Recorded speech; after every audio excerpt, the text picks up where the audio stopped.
Yes, yes, yes. It's the Rafi Dawkins with the Comeback Radio. And today we're looking at a number of things. We're looking at Tom Schwartz, the Tom Schwartz assault case. We're looking at Roberto Duran and his recent words. And we're looking at Wilfredo Benitez. Okay, a number of things. Woo! It is crazy. It is crazy up in this BI. It's mad. People are going mad. People are going crazy. What has become of our homeland? OMG. OMG. It's crazy out here, guys. It's absolutely stark, bonking crazy. Monique Thompson has kept her promise and she has come back up in the temple of goodness, up in the temple of tranquility. People losing their marbles. You know, I always like to have a glass of champagne before we go live. I think it's only appropriate, don't you? OMG. OMG. It's madness. It's complete and utter madness. What's going on out there? But let me ask you a question. Do you want me to play the entire Anthony Joshua speech from beginning to end? I think it takes about 9 minutes. I think it takes about 9 minutes. So the question is, do you want me to play that the whole 9 minutes of the Roberto Duran's on my mind. Jameson mentioned Roberto Duran. Rogan up. OMG. Yes, indeed. Troy Graham up in the building. Okay. Yes. Yeah. What's happening? Hey, bless up yourself, man. Bless up yourself. Bless up yourself, my friend. Bless up yourself also. But let me just get through these comments and I'll get to you. And then I'm going to get to the thing that I want to get to. And I just had a notification that we are live. So I ask you, the voting public, once again, do you want me to play the AJ, the whole 9 minutes of the AJ speech? What are you saying, Troy? What are you saying? Nothing, man. You know, I forgot to mute myself. No, I'm asking you the question. You're one of the people I'm talking to. Do you want to hear the whole 9 minutes of AJ's speech? Sure. I don't see why not. You know, let's see what's on his mind. Have you heard it before? Have you heard the whole 9 minutes? I've heard parts. I haven't heard the whole thing yet. No. Okay. So, James Jameson, Chris Tyne in the building. She's Biz in the building. Resident haters, you know you made it. Well, you know, the beautiful thing is I know it ain't about me. I know it ain't about me. It's about the words of AJ. It's about the words of AJ. The champagne has been put down. Big up chat plus haters. Oh my gosh. Yeah, Monique wants to hear it. Good speech. I agreed with 99% of it. James Jameson says not really. Play for Troy. Play for Troy. I'm gonna play. I'm gonna play for all of y'all. Okay, so let me share my screen. As a matter of fact, hold on.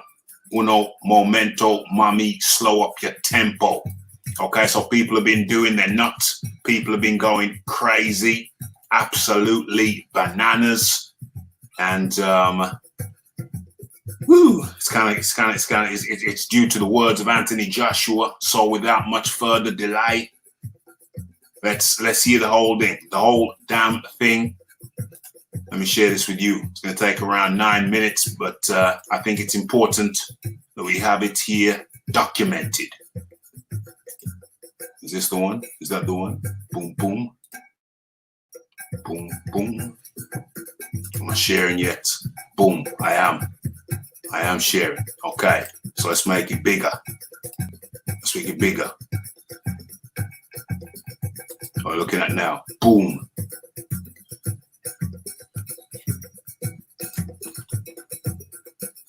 Okay, so let me write this up.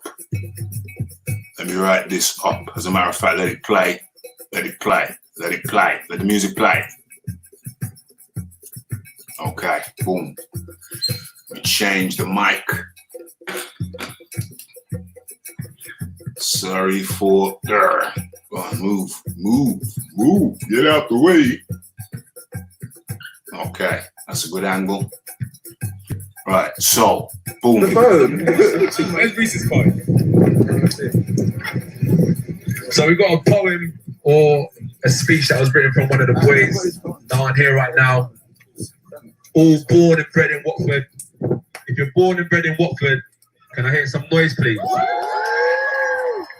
Okay, so let me be clear. Let's be clear about this. He's just said he's going to read out. Did he say a poem or a speech? What did he say? What did he say? A poem?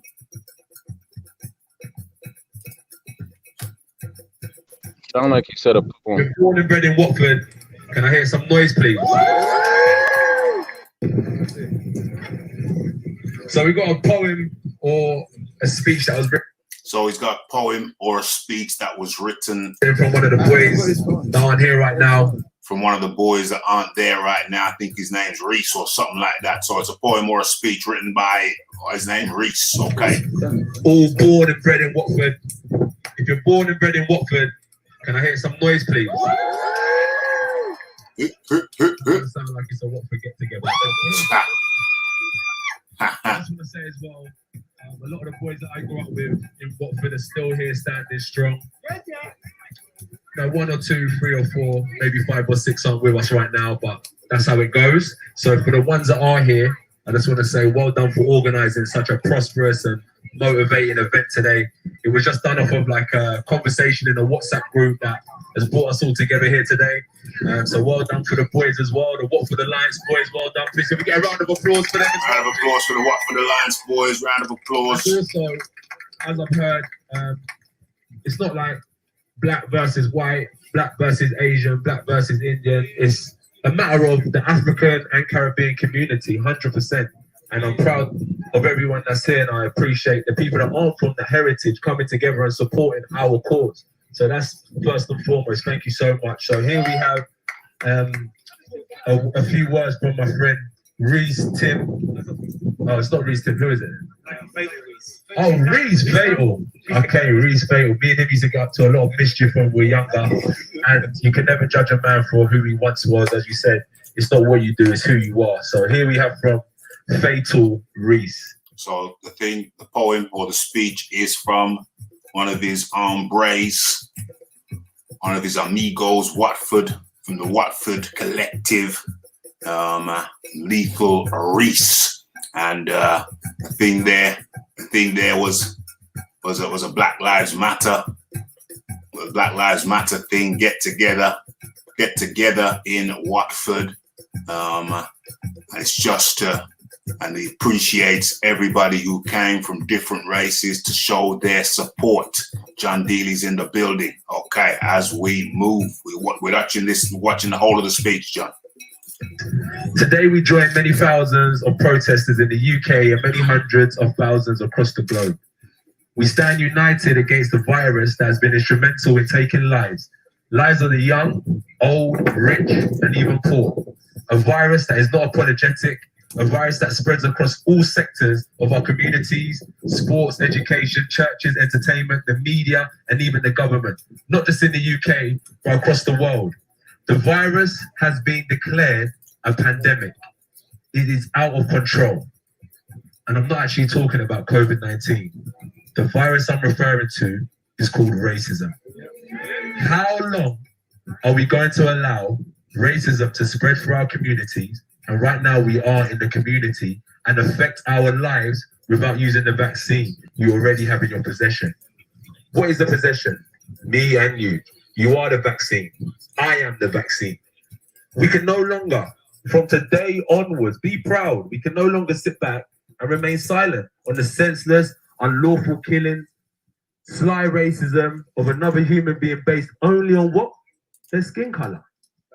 We need to speak out in peaceful demonstrations, just like today. So well done, Watford. Inject the vaccine. We must not use a demonstration for selfish motives and turn it into rioting and looting. We need to be united in non-violent demonstrations, show them where it hurts, abstain from spending your money in their shops and in economies and invest in black-owned businesses. And that's... Okay, that's the contentious point. That's got certain people dancing on a hot tin roof like a cat.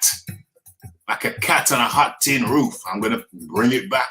I'm going to haul and pull that back. Let's sit back and remain silent.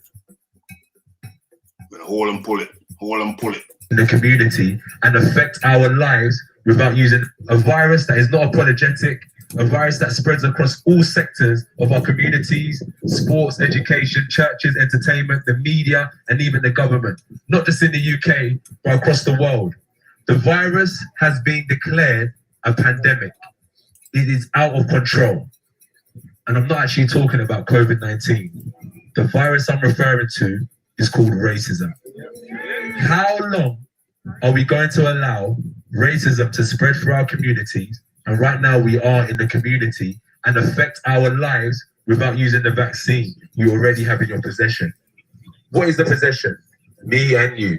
You are the vaccine. I am the vaccine. We can no longer, from today onwards, be proud. We can no longer sit back and remain silent on the senseless, unlawful killings, sly racism of another human being based only on what? Their skin color. We need to speak out in peaceful demonstrations, just like today. So well done, Watford. Inject the vaccine. We must not use a demonstration for selfish motives and turn it into rioting and looting. We need to be united in non-violent demonstrations, show them where it hurts, abstain from spending your money in their shops and in economies and invest in black-owned businesses. And that's for all. Boom, boom, boom. That's the part that got some people dancing on a hot tin roof over here in the UK. We got some fellas upset, very, very upset, very emotional,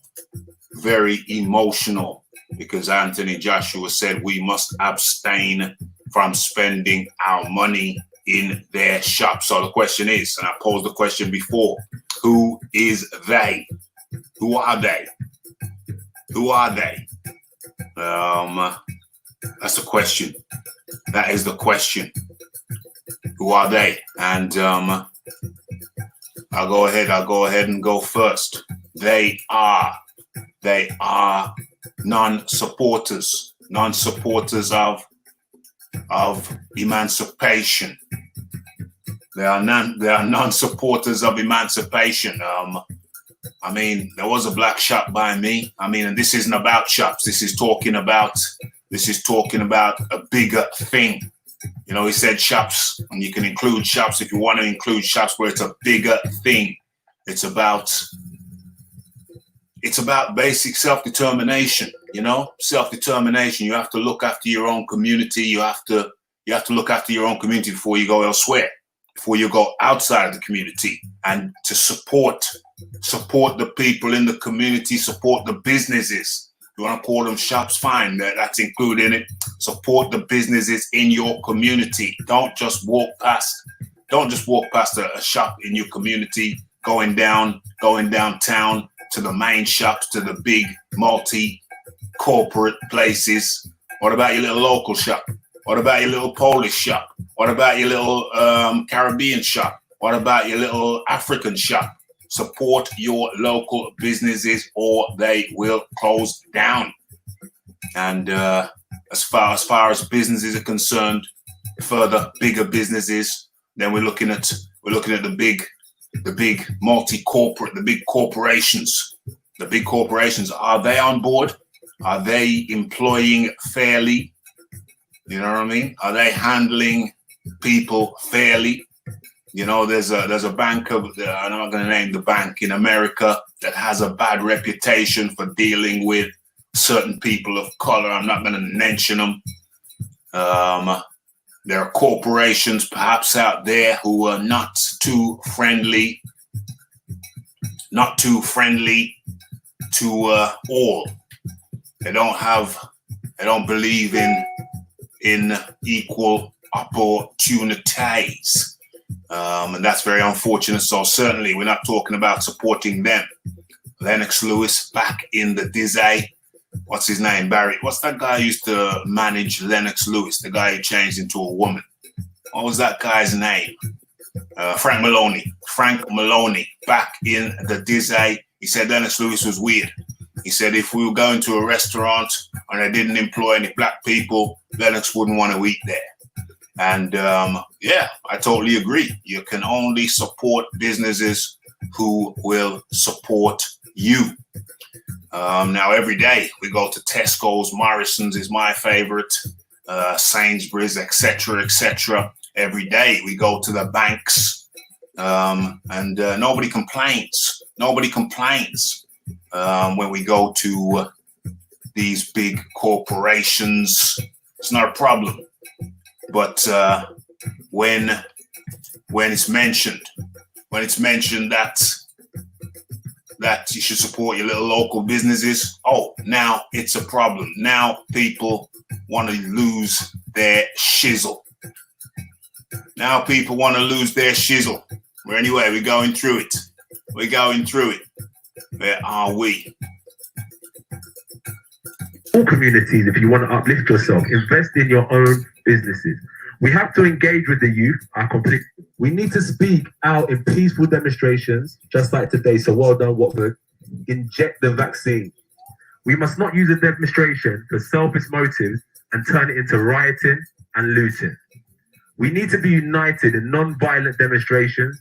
Show them where it hurts. Abstain from spending your money in their shops and in economies, and invest in black-owned businesses. And that's for all communities. If you want to uplift yourself, invest in your own businesses. We have to engage with the youth. I completely agree with that.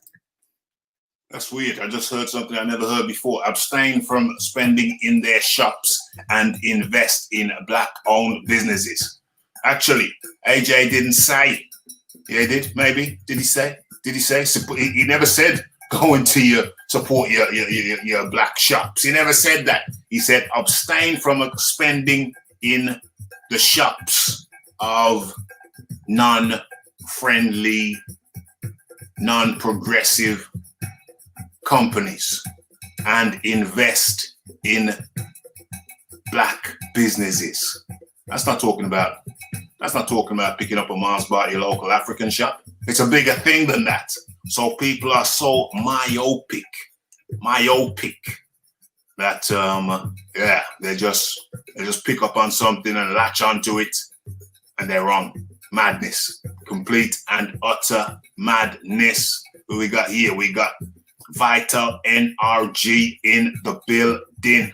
Let us continue with AJ's speech. I'm putting into black youth gang culture. I'm going to be real with you about gang culture. I'm down to ride 100%. But what you have to realize is done. It is done. Trust me. Unless you want to be sitting in jail, spending years upon years of your only life that you have, thinking about, yeah, they can lock the locks, but they can't stop the clocks. That's all done because there's too much cameras, too much intelligence. All the OGs that I know are telling me, bro, it's finished. It's finished. Gang life is finished. And that's what we're saying. I know that I'm not promoting no gangster business. I'm a legit, straightforward hustler. That's just in my DNA and in my blood. But I know I've taken my street knowledge and put it into the corporate world, and I've gained a lot of respect in that sense. So anyway, gang culture is done. So where was I? We have to engage with the youth and put an end to black youth gang culture. This postcode war. How many houses do we own on that postcode that we're fighting for? Let's inject the vaccine. Every life matters. 100%, I agree with that. But that does include Black lives, and that's why we're here today. George Floyd, we're all aware of his name, was the catalyst in the list that is already way Hold on, AJ. My street knowledge and put it into the corporate world, and I've gained a lot of respect in that sense. Rewind. So anyway, gang culture is done. So where was I? We have to engage with the youth and put an end to Black youth gang culture. This postcode war. How many houses do we own on that postcode that we're fighting for? Let's inject the vaccine. Every life matters. 100%, I agree with that. But that does include Black lives, and that's why we're here today. George Floyd, we're all aware of his name, was the catalyst in a list that is already way too long. But ask yourself a question. How does the looting for the latest flat screen TV help him or his family? How does burning down shops and taking another life stop the virus from spreading? And remember the but the naysayers, the haters, the dancers, the cats on the hot tin roof, the knee-jerk reactors, they're not talking about that. Look, let's listen to the poem or the speech, call it what you will. Listen to it. Listen to it. What's your problem? What is your problem? What? Somebody said that, I'm not even going to repeat it. It was very rude words, but somebody said that the equivalent of, it's, what did he say? What did he say? Talking about something to the like of, yeah. Somebody said, not going to name him. Somebody said, so it's a victim mentality. What is a victim mentality about? Abstain from spending with those corporations who are anti you. Yeah, where's the victim mentality there? But instead, invest in your local businesses. Could be a Black business. So what the hell? What is the problem with that? I'm having a lot of problems trying to understand. It is crazy. What we're talking about is racism. Killing a person outright is unforgivable, but stripping them of their human rights, oppressing them, mocking them, insulting them, placing glass ceilings above them just because of what? Their skin color, is just a slow way of killing them and taking the life out of their soul. We must unite as the human race, and that's what we're doing here today. So once again, thank you very much. We must not remain silent. And I know a lot of people here, sometimes it's hard to talk out against racism. Do you know what I'm saying? Like, listen, I'm not gonna lie, I grew up in Meriden Estate, but people knew not to fuck with me anyway. I'm a minority there anyway, but I went about getting my own respect. It's now one of them things where you have to feel a bit awkward. If you want to joke about who I am, where I come from, my heritage, my lips, my nose, my eyes, my skin, the food I eat, don't really feel too comfortable around me anyway. I'm not too sure about anyone else, but don't feel too comfortable around me trying to joke about that stuff, because I'm proud of who I am. And if you would like to know about my heritage, you ask rather than belittling it. So that's first and foremost, that's important. And as a young lady said, don't ask to touch her hair and stuff like that. So we are saying we must unite as a human race. We must not remain silent. Just as the government introduced measures to COVID-19, rate of R to below 1. Unite as a human race. Use our vaccine to reduce the rate of infection of what? Of racism. Exactly. By your actions, use the vaccine. Oh, but people don't want to hear that. They don't want to hear that. Don't worry, I'm going to do 2 minutes more because I know John Dealey's got to get to work. 2 minutes more and I'm going straight to John Dealey. Everybody else, hold tight. By your words, use what? Matter of fact, hold up. John, I know you got to get to work. You want to talk? We're all right for me, right? Okay. We'll keep it going. I got John Dealey in here. We got Troy Graham in here.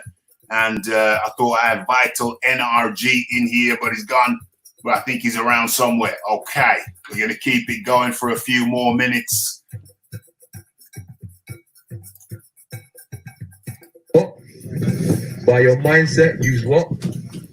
We are the vaccine. We are the vaccine. So that was a a few words from my friend Reese, who couldn't make it here today. So thank you all for listening. But I hope you can all take something away from today, whether it's individually or community-wise. So these are my own words. I didn't really plan anything. I'm not really into the public speaking stuff, unless it's like a question and answer type of thing. So the reason why I haven't got to like Hyde Park or stuff like that, because I feel like I can go out there and I'm going to definitely march and stand with my people. But then I felt like I was always going to come back to my own community and there's always going to be the same issues that remain. So I thought I'm going to stand with my brothers here and my sisters here and say, we need to kind of just come together as an African Caribbean community and try like talk about some of our own solutions. I'm not going to say issues because it's too much of a negative word, because I'm trying to find solutions. So, you know, amongst me and my brothers, I'm all about like economic change. I'm all about the money. I've always been that way since I was a young kid, which is a language that everyone understands, is getting to the money. So with that being said, we have the mayor and the councillor here, right? Somewhere here, if we can bring them forward, please. The councillor.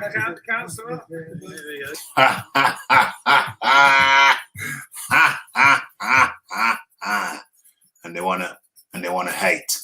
They wanna hate on AJ because he says stand up on your own 2 feet. Boycott those organizations, those businesses who are anti you, and invest in black business. Didn't say nothing about buying in black shops. John D. Lee. I'm going to be away from the mic for a second, so for a minute. So go ahead. If you run out, just pass it on to the next man. John D. Lee, come in. How do you do? Hi, Raf. Well, yes. I started a bit of promotion today.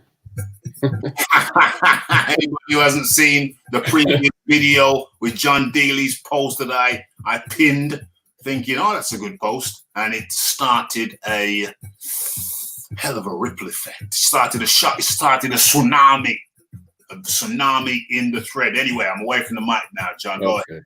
Okay. Well, I think people are really missing the point with this. I think a lot of white people are taking it very personally, going, I'm not a racist. This is about the system. This is about the system within this country and other Western countries being systemically racist. So if you get facts and figures, things like this, in the UK, the black population makes up about 3% of the total population, yet the prison population is about 12.7%.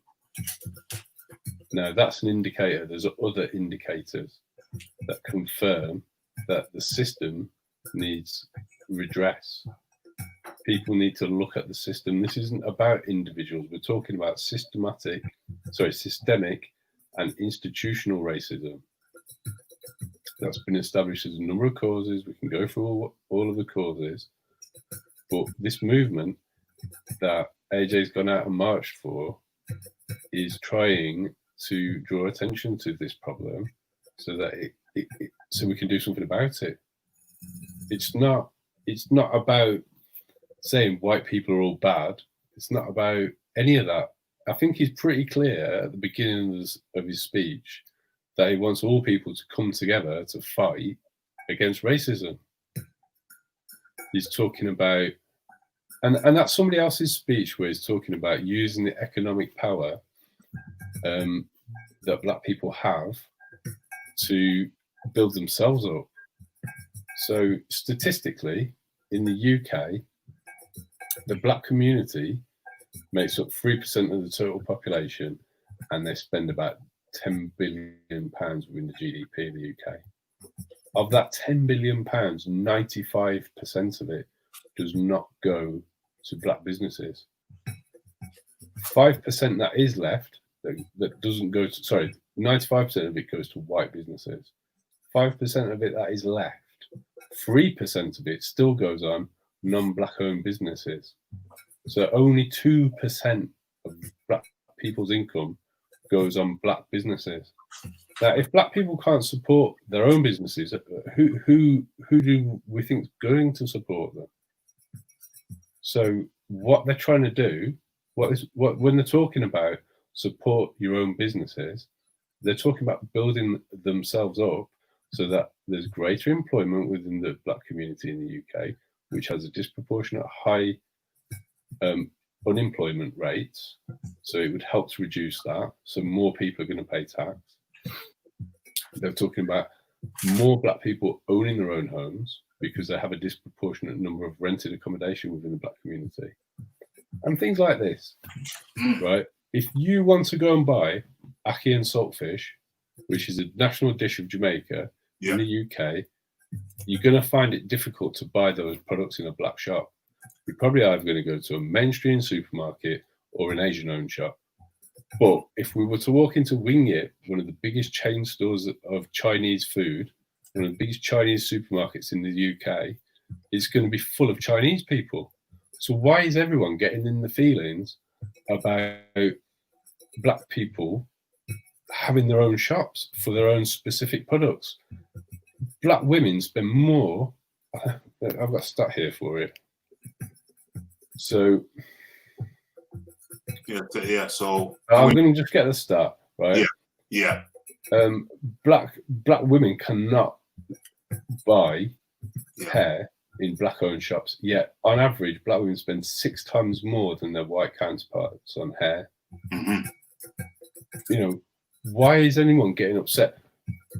Who's going to miss out if black people buy ackee and saltfish in black-owned shops? Who's going to miss out if black women can go and buy black hair products from a black-owned shop? What's the deal? And then it gets a bit deeper than that. Who's heard of Anglo Asante gold and Barrick gold? Asante gold. I think I received something. Yeah, I think something like that. So that's the biggest gold mine in the world. It's in South Africa. This is the name of the CEO. His name is Kelvin Dushinsky, and he's a white guy. He's the highest paid person from the biggest gold mine in the world, which happens to be in South Africa. Is it the guy who I'm gonna put? Oh shizzle! It's one of them. The other one, his name is John L. Thornton. He's the CEO of Barrick Gold Corporation. They run the biggest gold mines in Tanzania. So we're talking about the most wealthy corporations in Africa. The two guys heading it up are both white guys. Why is everyone getting upset about this? There's such levels of inequality, it's ridiculous. That's the guy, that's John L. Thornton. He runs the gold mines in Tanzania for a white-owned company. And just try and get your head around how many billions of dollars they're taking out of Africa. Just try and get your head around that. I'm gonna pull up the next one now. And the next one, he heads up the biggest gold mine in the world. Wow. OMG. He's the CEO. Has anybody got a problem with this? These guys. He's the CEO of the biggest gold mine in the world. That's in South Africa. Has anybody got a problem with these white guys taking the minerals out of Africa? Of course. Does any? I'm talking. Yeah, I'm going to come to you in a sec. I'm going to come to you now, Troy. But I'm talking to the. Okay, so what's this? James Jameson says cherry picking facts. James Jameson says cherry. What facts have been cherry picked, James? I'm going to give you time to come back with your rebuttal. I'm going to move. More. I can go all day with this, James. Yeah, I know. I'm going to move it along. Inexcusable. Yeah. Other people talk. Yeah, I'm going to move it along. It's great stuff. I've got Vital Energy in the background. He comes after Troy Daly. Troy Daly? What's going on here? Troy Graham. Troy Graham. Excuse me. Well, honest with you, John and Ralph, it's not the shops that they fear, Lou, people not spending money in. The only way to really be considered equal with anyone is to first you must have your own. Yeah. If you go somewhere empty-handed knowing you have nothing, right? Then how in the world can you feel equal? So not a matter of, okay, let's take our money away from one shop. No. I want what I believe is fair and equal is to take all the money away from anybody who, number one, take it all away and start building with your own people, and only build with those people who have your same mindset and are driven to help build up your people and build up your community. Because just because you share the same skin doesn't mean that they're your kin. It just means that you're the same skin. It doesn't mean anything. All right. So only work with those people that you're evenly yoked with and have the same mindset, and you build from within. That's how you build a foundation. And never apologize for it. Well, there's a lot of people saying that we should do this and do that, but I kind of hear an air of people feeling that they need to apologize. You don't need to apologize for a damn thing. No. Because no one's telling the Chinese to apologize for Chinatown. No one's telling all our Jewish brothers and sisters that are over here that are sending billions of dollars every year to Israel. Steven Spielberg alone sends billions of dollars back home every year. No one asks him a damn thing. No one questions him. So everybody can invest in the businesses they choose, but everybody can invest in their own people. That's how it starts. That's how it starts. I don't care if somebody's offended by that or not. You got to ask yourself, why are you offended? Because what am I saying? What am I saying? I'm simply saying to invest in your own people and build from within. And then once you have your own table, if you want to go and do business with somebody else, you can go there knowing that you have your own power and you could stand on even ground with them, not going as a beggar and taking crumbs. No, I don't need your crumbs because I have my own. Thank you very much. Don't need no crumbs, and I don't need to apologize for Jack Diddley. Let the Chinese in China, when you go to a place, you see Chinatown, is there a problem? No. You go to a place, you see Little Italy, is there a problem? No. You go to a place, you see little Vietnam town, row of streets with Vietnam cooking. If you're into that kind of thing, no. But somehow it's a problem. It's a problem if people like listen to AJ and invest in black businesses, which isn't really happening. We've seen where the money goes. We've seen where the minerals come from and where the money goes. Vital NRG. How do you do? Vital Energy, is he there? Maybe not. It's moved away from the mic. It's moved away from the mic. Vital Energy, I can't hear you. Okay. But anyway, yeah. So what Joshua said, somebody's going to have to explain to me what was wrong with that. It's pretty hard to know. What's going on here? Okay, let's change up the scheme. What was wrong with it, Ralph? You don't mind me jumping in? Is that it came out the mouth. That it came out the mouth of a black man. That's what's wrong with it. There was really nothing else wrong with it.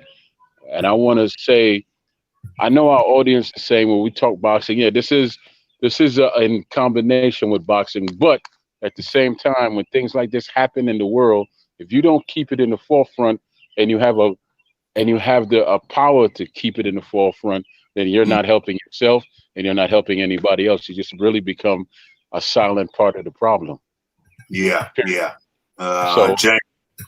James Jameson says, support your local business. There, said it without the racial undertones. Well, it's not nothing hidden. It's not nothing hidden. It's blatantly said, yeah, listen, don't watch where your money goes and, support your black businesses. Just like the Chinese support Chinese businesses, a Vietnam supports Vietnam, an Indian supports an Indian business, a Pakistani supports a Pakistani business. Like everybody supports white business. I do business with white business every day. Very impossible for you to not, Rafi. Very rarely do I do businesses with black businesses. Yes, I should. Carry on, John. This is one of the basic points that I'm confident James Jameson is blissfully unaware of. James Jameson, have you ever tried to buy a black lady's hair products? I have, because my daughter's mixed race, and that's my son in the picture there. You will not be going into a shop owned by black people 95% of the time. Who do you think owns Wing Yip? Chinese people. This is the difference. Yeah. There's not equality on this subject in this area. It's not equal. James Jameson comes out with a classic. Wow, people are rich. Now do the Chinese in Africa. So I think he's trying to disprove a point, but only further improving the point. Okay, James. Have you heard of Unilever? Are you familiar with the company Unilever? Are you familiar with the original name of Unilever? Uh-oh. The Niger Company. The British government purchased Nigeria from the Niger Company, which is now known as Unilever. It is the second largest manufacturing company in Nigeria. Let's have a look at the name of the CEO of Unilever. Alan Jope. He's not a Nigerian, if you didn't know. He is a white guy. And I can just keep going with this. Yeah. So it's kind of crazy. It's kind of crazy how it's okay. It's okay for the European, for the Chinese to pillage Africa of its minerals, diamonds, golds, the beers. They get the diamonds. Who gets the gold? Well, Goldsmith gets the gold. What else is there? All the minerals you have in your phone coming from the earth of Africa. But if an African man or an African English man says, hey, support your local businesses, support your black businesses, they're struggling. Don't worry about the beers. Don't worry about, who's that guy's name you just mentioned? John? Alan Jope. Alan Jope, don't worry about him. Don't worry about him. He's taken out of Africa. He ain't giving back Africa's, so, but yet, it's a problem if a black man finds a little black business and invests in it. That's a problem. But to pillage Africa, no problem. It's completely and utter madness. What's going on here? There's Vital Energy in the building. Vital Energy in the building. Okay, no. So what's going on? Let me drop this link in the chat. Let me get into the comment section. Let's go through this. Let's bring that down. Come out of that into this. Okay, so where are we?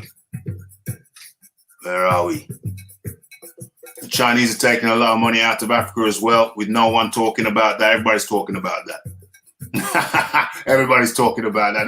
They may not be talking about it in every circle, but it is a big, big topic. Believe you me. A lot of people are talking about that. Shell Oil, one of the highest turnover companies in the UK, oil from Nigeria. Good God. Yeah, that was on the list. Yeah, that was on the list too. So is Mobil. That's another Nigerian producing oil company. Mm-hmm. The rioters just burnt their own communities. Have they burnt their own communities? I hope not. That would be ridiculous. 5 dislikes. If these white men have the permission from the South African government, it's not a problem. I think it is a problem when you have corrupt officials who are selling out their country cheap, selling out the minerals cheap. It's a big problem. Marla, what's the most expensive raw commodity in the world? And where does God rank on that? And please explain to me why Africa is still the poorest continent in the world. Because Africa is not owned by Africans. Exactly. Yeah, that's the point, isn't it, Troy?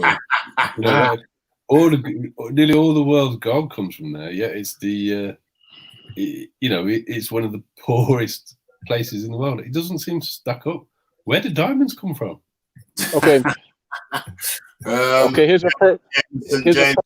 Jefferson said, not what? Let's not ban half of. No, it's not half. It's not half of the UK.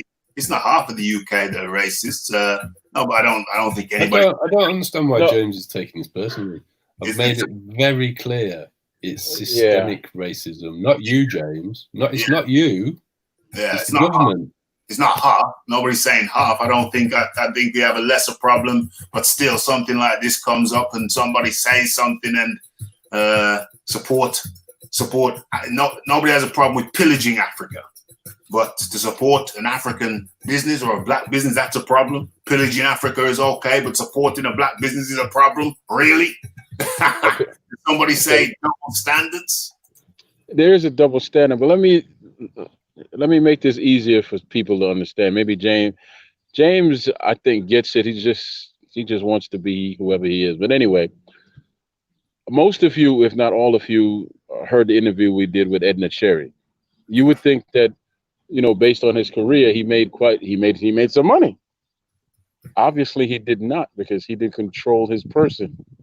He told you that at one point in his career, he was only making $1,000 a month, and somebody else was making a whole lot more off him. Somebody else was ripping him off for half of his purse. And then he had to pay the tax man and everybody else. He would go home sometime with $2,000. So when you don't have control of yourself to take it, how do you have anything? And that's the whole point of this. It's not about racism. Shut up with that. It's not about racism anymore. It's about taking control and saying, it's time for me to do something and build, and so I can have my own. How many times have I heard this term? I think you read it, Rafi, or somebody said it, that we're acting like victims. And then when we stand up and say, no, I'm going to take charge, and I'm going to take control of my money. Oh, wait a second. That's actually racist. You can't do that. You can't take control of your money and go spend with your own people. But wait a second. You can't cry that you don't have anything either, because somebody else is controlling everything that you have. What do you want exactly? Nobody, all these people that are complaining, they can't put a simple thought together and tell you what they really want, because they have nothing sensible to say. Really, they don't. And that's my thought on it. So what Marla's comment there reads, let's think about that. So what we're saying is black people can't have businesses. So that means that they have to work for white people. So that's one step away from slavery, because slaves don't get paid for their labor. But a black man can't work for a black man. He has to work for a white man. That's what that comment means, Marla, because there is a lack of black businesses. Black businessmen are underrepresented. So we're talking about getting a correct proportionate representation of black people in the business arena. 100%.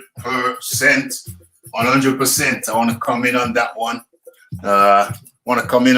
Okay, so what does it read? Okay, black people can do what they want. Really? It doesn't seem like it, mate. It doesn't seem like it. JJ just said invest in black businesses, and a small percentage of English people have lost their bloody minds. Just remember, if you see a business run by whites, I see them every day. Yep. That has white staff. I see that every day. Yep. Don't complain. It's just whites looking after their own. Well, whites looking after their own, who can complain about that? The only problem is when they say that they're equal opportunity employers, and you don't see any black faces in there. That's a problem. So it's going on already. That is a problem going on already. In my opticians, has got about 10, 12. It's a big multinational or big corporation. I don't see one black face. Not exactly. one. Not one. How's that then? How's that then? You know what I'm saying? Going on already. Describing's going on already. It's going on already, mate.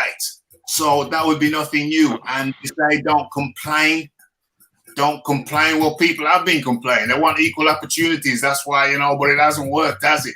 So it may be the case. Well, everybody's black. Well, why should a black man not be employed in the white business if he's spending his money there? Riddle me that. Why should a black man or woman not expect to get a job if they're qualified in a white business if they spend their money in that business? Because where are black people spending their money? In white businesses for the most part. 95% of their money, Raf. 95% in the UK. Person's income goes to a white business. Here too. Complaining there. Here too. Where's the complaining there? Where's the complaining? There's no complaining there. All of a sudden, somebody says, hey, why don't you invest in a local black business? And people are losing their shiznicks. It's bloody crazy. And yet Marla's just been called in the comments that all of the gold mines in Africa are run by white men. Right. Or Chinese. Possibly, yeah. Not the biggest two, though. Okay, not the biggest two. Not the biggest two. Not the biggest two. Yeah. So why is that cool? Why is that fine? Why is that perfectly acceptable? But when a black man wants to have a business in the UK, oh, that's a problem. So all of a sudden, all the black men are racist. So the Chinese can have businesses in Africa. The white man can have businesses in Africa, but a black man can't have a business in the UK. That's strange to me. Well, it doesn't sound very equal, Raf, does it? No, it's strange to me. It's strange to me. It's strange to me. You can't have a business in Africa either. Can't have a business in Africa. well, you can. There are some big ones. There are some big ones. OMG. So we're just chopping it up here. We're discussing his points of view. I appreciate everyone's point of view. No wonder I couldn't hear the feedback. I didn't have my cans on. Appreciate everyone's point of view. We're just chopping it up and everybody's giving their own point of view. Okay, so where are we? What time is it? Where are we? So it must employ a lot of. So those mines must employ a lot of Nigerians. One would imagine so, but also we'd say, well, what are the rate of wages? Are they good wages? Well, let's look at the overall graphic. Hold on. Yeah. Let's look at where the overall profit goes. That goes to the shareholders. This is the point about ownership of business. Where do the profits go? One of the ways of improving profits is a reduction and streamlining of the labour costs. James Jameson, are you familiar with lean manufacturing techniques? Are you familiar with automation? This is taking jobs away from people, as happens here everywhere. That's modern manufacturing practice. That's fine. It's not a problem. However, what that does do, it increases the profits for the shareholders who are white. Yeah. Okay. So got another good one. Let's just stop all foreign investments around the world and domestically. Everyone shop at businesses owned by people of their own ethnicity. No one will have anything to complain about. Well, we would, because there's no black shops near me. So, you know, what about me? Am I going to have to starve? You know, so you said it yourself, Marla. We need some black shops near me. We need black doctors. We need some black doctors. We need some. So what we need some black clothes shops, food shops, butchers. If you're a meat eater, we need a black medical center. For that to come through, there needs to be a lot of investments. A lot of black people need to start investing now to make that dream come true, Marla. You know what I'm saying? Because right about now, I'm spending all my money with white people. You know what I'm saying? What's this thing here? Spending all my money with white folk. So for this dream to come true, Marla, you know, it's gonna take some work. It is going to take some work.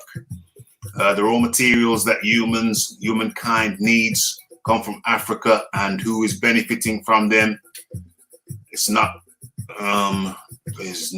white. Please don't get me started on how many black owners do we black people have. Not many. Okay.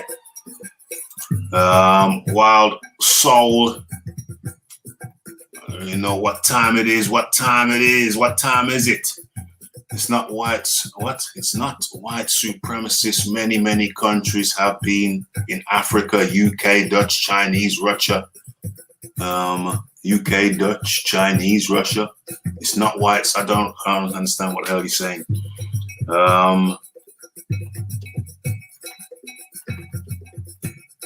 Foreign investment happens all over the world. Yeah. Gotta be careful. It's not foreign. Gotta be careful. It's not foreign. What do you call it? Foreign exploitation. Where are we? What's Buzz Lightyear saying?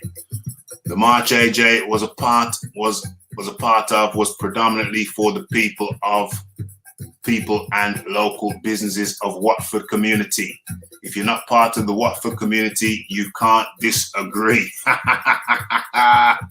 That's a good one. That's a good one. It was particular to Watford and building up Watford. And yeah, great point. Absolutely excellent point. Talking about building up Watford. Stop globalization, says El Mencho. There's nothing wrong with globalization, but it needs to be equally distributed. It needs to be fair globalization. Well, actually, there's some big benefits of it. So what people probably don't understand is, within Africa, education is paramount, it's king. Everybody does everything they can to educate themselves as much as possible. Let me just respond to Smala real quick. Shahid, a lot of the rare metals used in the phones and computers come from China, and people of all races and colors use it. Well, a lot of those metals you're talking about, Mala, come from Africa. You know what I'm saying? And people of all races use them. Yes, we're talking about fair prices, no exploitation when it comes to Africa and its minerals that have been pillaged over many, what is it, hundreds of years. Yeah, carry on, John. So there's companies in Nigeria that have recognized there's a shortage of skills of software engineering in the Western world, and this can be done remotely. So they're training people who apply to code, and you can code software for any company anywhere in the world. So used correctly, globalization is actually improving the distribution of wealth. Okay, so the only people I see walking around with diamonds are rich black people. Where do you see these rich black people walking around with diamonds? We're not talking about a few music stars, but last time I checked, the Queen's got some big fat diamonds on her crown. Yeah, I don't. Yeah, but those aren't rich white people. Those are consumers. That's all they are, is consumers. The people who sell them the diamonds, on the other hand, and the people who sell the jewelers the diamonds, those are the people who are making the money. The ones who are wearing them. All they're doing, is showing off somebody else's product for free. It's called free advertising. But anyway, let's say those black people are buying the diamonds, Troy. Well, that's a good point, though. Those are consumers. The ones making that's the fundamental point. Buying so the diamonds stuff is you're a consumer. People making the money are the ones who are selling it. That's a salient, very good point. But let's start at the beginning, Raf. The diamonds came out of the ground in Africa. The white man controlled the mine. He takes it to predominantly Europe, cuts them and polishes them, then he sells them to a black man. That's what he's just said in his comment. So the black man's making money at both. The black man's paying the money at both ends, and the white man's taking it all. Yeah, but we know that the diamonds are consumed by they're consumed by everyone. I'm talking about his comment. Yeah, his comment is kind of off base. The reality is diamonds are consumed by everyone. Everybody consumes them. everybody who can afford it. You know, diamonds are consumed by everybody who can afford it, and put on their wedding ring, put on the finger. It's mainly, it's not rich black people. And there's also all the industrial applications of diamonds anyway. You know, that actually probably generates more money. Mm. You know, if you want to cut anything substantial, you're going to go and get a disc cutter with diamond tipped edge, aren't you? You're going to throw it away and you're going to buy another one. You're going to keep buying them. Keep buying what?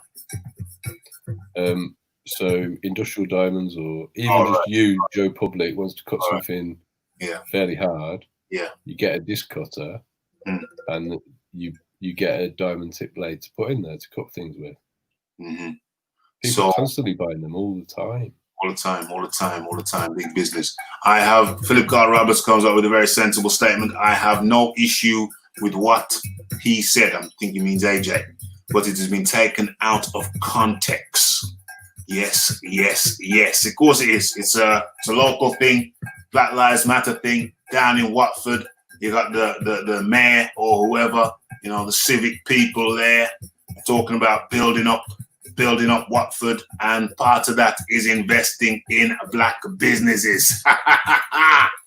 Does that hurt so bad? Does the truth hurt? Just you got to invest in black businesses that are underrepresented. You black people, you're spending all your money in other people's stores. How about spending £1? How about spending $1 a week in a black? And we're not talking about shops. We're talking about investing in black businesses, which is sorely necessary. It's obvious. There ain't no black shop around me. There was black chip shop. I don't know why I went with the chip shop. Maybe because it was easier, just chips, fish and chips, pies. Maybe it's easier. But really and truly, I thought he would have gone for more. Well, maybe he didn't have the wherewithal, but he had the money to invest. But he invested in the wrong thing. Why not invest in a West Caribbean food shop? He got a pizza shop across the way. What about Caribbean food? A lot of people would have catered for that. So I don't get it. Kind of crazy. He sold it to somebody else. Yeah, but you know what? You can't really please everyone. Because the reason I'm laughing is because these same people, you know, we have a station over here called BT, right? Yeah. I don't know if y'all have it over there, but it's supposed to be, you know, a black entertainment TV, right? Yeah. BET, I know that. Yeah. BET used to be big back in the day. I don't know what happened. I'll tell you what happened. It was sold. The person who founded it and started it sold it to Viacom. Viacom, who owns CBS and a lot of other things.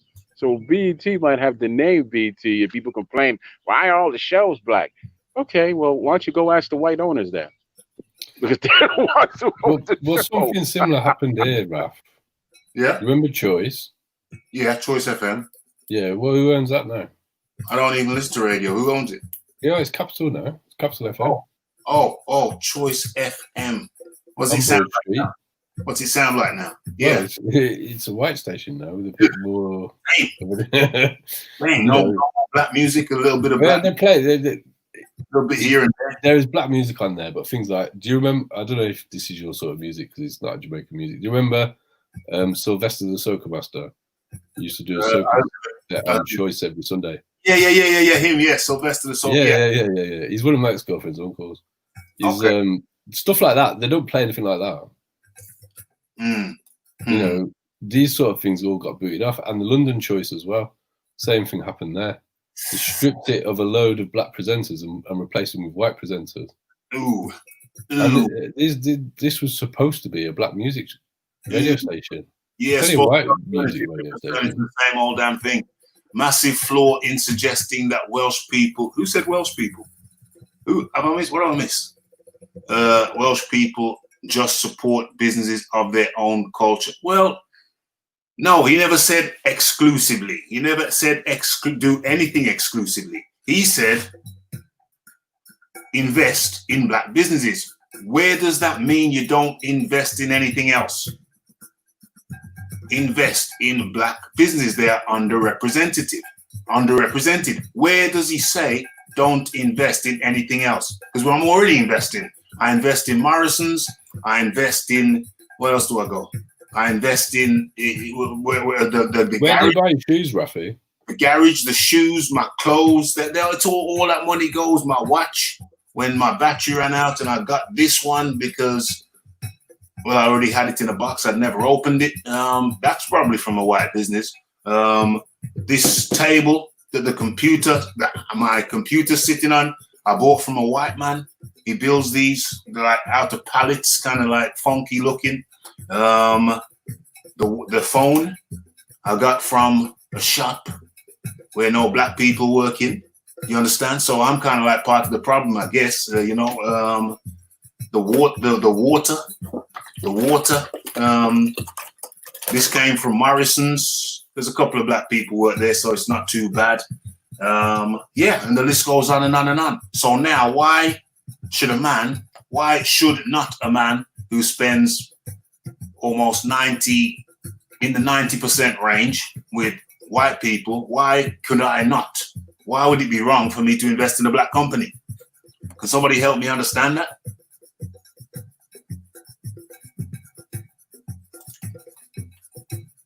Stop spending money with white businesses then. Why would I stop spending money with white businesses? I mean, they're in my community. They're in my community. You know, there's nothing wrong with me investing in them. I've invested in white businesses all my life. What's the matter? Why can't I invest in a black business now? That's what I want to know. It's supposed to be about equality. We're supposed to have equality. Yeah. Well, Rafi is not able to do that. I just want to know why it's okay for me to invest in white businesses, but if I invest in a black business, then that makes me. So that makes me somehow a bad person for investing in a black business when I spent my life investing in white businesses. You know, you're never going to get an answer for that, man. You're never going to get an answer because everyone that's asking that question cannot answer that question. Or at least they can't answer it. You know, they can't make any sense of it. But that's because it's just a childish response, Troy. It might be fear of what might come out of empowering black people, to be honest. There's nothing to fear. There's nothing to fear. What's there to fear? What's there to fear? What's there to fear? Troy said this the other week. The biological facts are we're all the same. Mm-hmm. There's one race, the human race. Mm-hmm. And the fact is, it comes from Africa as well. Yeah. Yeah.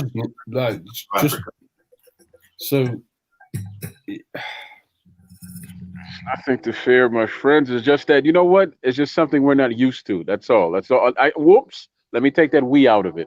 It's just something that those who believe in that way are just not used to, and it makes them feel a way. And that's something that they have to deal with. But you don't take time. Let me bring this El Mench and Mencho one. If it's who I think it is, then he's boom out immediately. Okay, El Mencho. Where's the link? The link is there. Go ahead and smack it.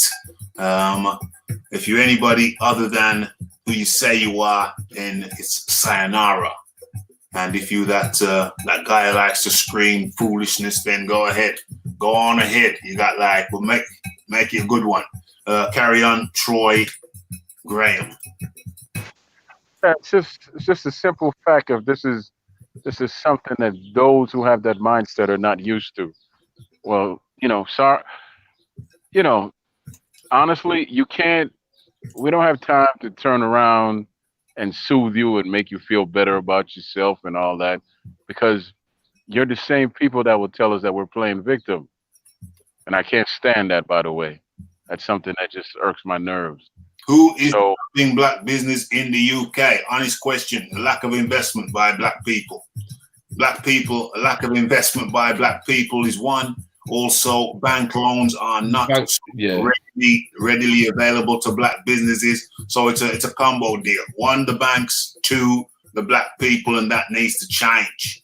So to take it away from black people for a second, because certainly in Birmingham. Rafi, if a black business employed all black people, you would have no problem with it. Don't be a hypocrite. So how would you feel about working for a black man, Marla? How would somebody know how I feel? How would somebody know how I feel? But I want to know how Marla would feel about working for a black-owned business. How he'd feel about that. Would he be comfortable with it? That's a good question. Well, So why do Rafi and Troy have to work for white-owned businesses? No. You listen to the question. Listen to the statement, Rafi. You know, if a black business employed all black people, you would have no problem with it. Don't be what? How would you know how I feel? I understand what you're saying, Raf, but also, I know in a wider context. Yeah. How often does a black man get a chance to work for a black-owned business in the UK? I don't think I've ever had the opportunity. Right. Okay. So you have to work for white businesses. Mm-hmm. Why is it wrong? Why is that okay? But there definitely aren't any white people working for any black businesses. Why is it okay one way and not the other way? Mm. And I'd be interested to know whether Marlon would be comfortable working for a black-owned business. Well, he's not asking me if I'd work. No, I know he isn't. But I think there's an underlying current here. That for some reason, he feels that you should only work for white businesses because he's got an issue if you and all the other black people in your area work for a black-owned business. That's what he said there. Yet he doesn't have a problem with you working for a white-owned business. Rafi, you know, if a black business employed all black people, you would have no problem with it. For a start, I don't know any black businesses that around here. Hold on a second. Yeah, okay, I do. There's a bar, and all. Is there a barbershop, Raf? Yeah, there's a few barbershops. Yeah, okay. Yeah. We got a couple of barbershops. But outside of barbershops. Yeah. So if you're not a barber, the chances are you're not going to work in a black-owned business in the UK. Yeah. Really high chance of that. No, there's some black-owned businesses in the UK. There are some. Yeah. I said high chance. High chance. Oh, yeah. There's some black-owned businesses in the UK, and there's some fair-sized ones.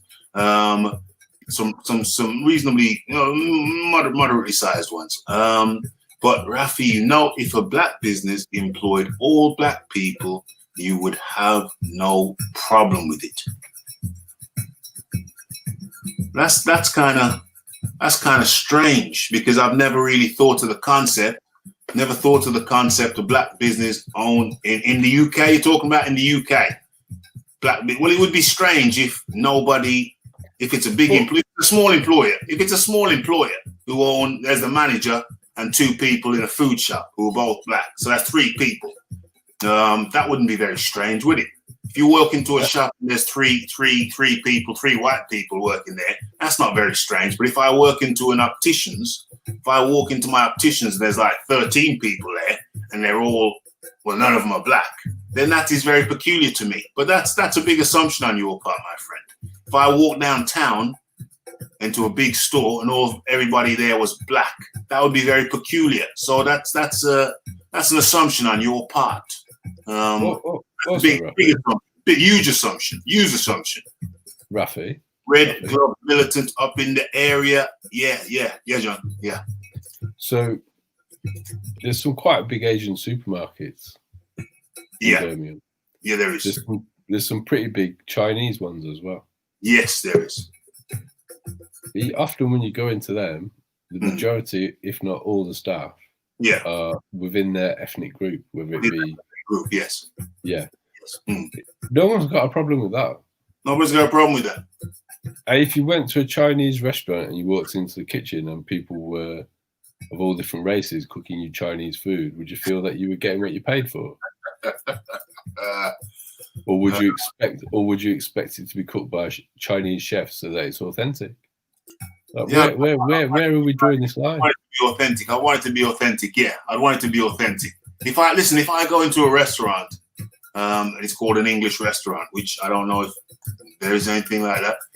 If I go into a restaurant and it's called Shepherd's Pie, the Shepherd's Pie Factory, made by traditional Yorkshire standards, and they employ 3 people, and the 3 people are white. Well, it's not alarming, is it? But if I walk into a large company corporation who claim to be an equal opportunities employer, which large companies are now. They claim to be equal opportunities employer, but you only see white folk or you don't see any black folk. Then that is going to be odd, isn't it? That's going to be odd. According to me, it's going to be odd. But the hair shop thing still things odd. You must have female relatives, Rafi. Yeah, I do. When they go to buy hair products, yeah, who owns the shops to go and buy it from? Yeah, well, it's certainly not black folk. Very rarely. So, I know one in Birmingham. It's very rare. There's one. Yeah, but I know a lot more that aren't. Yeah, of course. What we're talking about today, we're talking about AJ updates on injury and criticism, talking about Tom Schwartz's assault case, and Roberto Duran speaks. But first and foremost, I want to get through some of this. Foreign investment. Okay. So foreign investment happens all over the world by people of all races. We have a lot of Chinese investment in your country. Yep, I don't doubt it. They're certainly pillaging Africa. That's the way it seems, and other places. I think you're missing my point. I'm not us and them. I'm for everyone. Halal meat is massive in the UK. Yes, it is. You're talking about segregation again. I thought we wanted integration. You're talking. It's not segregation. That's the point. I don't know who's talking to. No, it's not. No, people are trying to talk, basically say that if a black person wants to have a black-owned business, they're a racist and they support segregation. That's not the case. It's not a threat to white businesses. How the hell is it a threat to white businesses? How the hell is it a threat? I don't understand why people are seeing it as a threat. And what's this here? Sigh. The world is getting very divided. I think it's getting less divided. I think it's getting less divided rather than more. Or maybe it's getting more. I don't know. Every time you watch the Black Lives Matter marches, you see plenty of white faces and people of and other backgrounds, depending on whether they're in the UK or in America. They have obviously different makeups of ethnic groups. Sorry, Troy, you wanted to talk? No. I wanted to throw something in here, kind of like to step away from the subject for a moment. What is going on with Joshua's knee issue, man? Yeah, well, I can't step away from it because then we're going back to this. So I'm going to finish up this and then go to the knee injury. So no, Rafi, you won't have to starve. Like I told you yesterday, black people do need to start their own businesses. I have no problem with it. So, okay, so we accept that black people need to start their own businesses. Therefore, black people need to invest in those businesses. We have to invest in them, start them and invest in them. And I think that's what Joshua was saying. It's very simple. I don't see the upset. I don't see why it's caused a few people to be so. I don't see why it's caused a few people to get their drawers in a bunch, get their G-string in a bunch, all bunched up. What is that all about? I don't get it. Fighting each other while it ain't no fighting involved. It's just saying. Yeah, get to the bottom of it, Raf. Sorry? That's an anti-Semitic comment. What is this one here? Yeah, there is a rabbinical flavour to many of these people. Rabbinical flavour. Well, as in a rabbi. Yeah, anti-Semitic. Anti-Semitic. Am I anti-Semitic? No, I wouldn't say. Not you, Raf. That comment then. Oh yeah. Was saying the banking dynasties get us fighting each other while they keep skimming off the bank. Yeah. Well, there is a rabbinical flavour. Yeah. To many of these people. Rabbinical. So he's trying to say that the Jews are controlling all the banks. Which they are they not? Are the Jews not major bankers? They're not the only ones. Barclays isn't Jewish owned. No, that's true. But they do have a rather large contingent, do they not, in banking? Is that not fair? I don't know what. Yeah, but he's suggesting Yeah. that this is a plot by them Oh, it's a to plot. distract us so Yeah. that they can keep controlling us. And that them are the Jews, which is something that the Nazis used to sort of put out there. Howdy all. We'll be home soon. Hopefully jump on. Hope everyone is well. That is Big Boys Boxing. How do you do? But I think that then come back to this thing from Marla. No, Rafi, you won't have to starve. Like I told you yesterday, black people do need to start their own business. I have no problem with that. So you see, to me, that's a sensible statement. That's sensible to me. So why are there a few why are they those that have got their entire drawers in an entire bunch? Why? I don't understand it. That's a clear statement. You don't have to starve. Black people do need to start their own businesses. Anthony Joshua says invest in the businesses. Invest in the businesses, the black businesses in your area, because they are, my words now, my additional words, you are underrepresented represented in your area. So you need to invest in your own businesses. It's just basic bloody common sense. As for Jewish influence, I'll say this much. I often wondered, you hear these Hammerstein and Rogers, these musicals back in the 40s, whenever 30s, and there were always these Jewish names. And I thought, well, this don't make no sense to me. Growing up as a kid, this don't make no sense to me, because there's so many African-American musicians in America, that how come I'm not seeing more names for these musicals? Why is it always Hammersmith and whatever, Hammers and Rogerstein, or Rogers and Hammerstein, and this, that, and the other? And then I realized that they say that Hollywood is run by the Jews. And then as the years go by, you go, hold on, Maya Lansky. You know about Maya Lansky. I think we spoke about Yeah, Maya. I know about Maya Lansky. Well, Maya Lansky, he was the mafia guy. But a lot of people think of the mafia as Italian. But when you study the mafia, you realize that when it went over to America, Maya Lansky was one of the key players. Well, there was other Jews. When he got a bit more business, like Maya Lansky was one of the key players, one of the CEOs of the mafia. Maya Lansky, a Jewish fellow. And when one of the main guys, who was his partner at the top of the mafia, was shipped back, deported from America, then Maya Lansky, even though others may have came up alongside him, he'd been there for longer. He had all the contacts. And they say Hollywood run by the Jews, Hammers and Rogers and Hammerstein, and these other names of these writers of music and musicals, and I couldn't see any African-American sounding names. And I started to put two and two together. It's true. Hollywood is run by the Jews. It really is. To this day, it's run by the Jews. To this day, it's run by the Jews. You look at Spielberg, you look at your biggest producers. Okay, you have a few Italians there. Spike Lee at a moment. A couple of other guys at a moment. But look who it's run by. And it really is, from Maya Lansky's days, kind of them guys made Las Vegas, and Hollywood too. They got big what's that guy? Weinstein. Hold on. Weinstein. I'll come to you in a second. Weinstein. Epstein. Sex, corruption, blackmail. And then you go back to Maya Lansky and the CIA. The CIA with J. Edgar Hoover.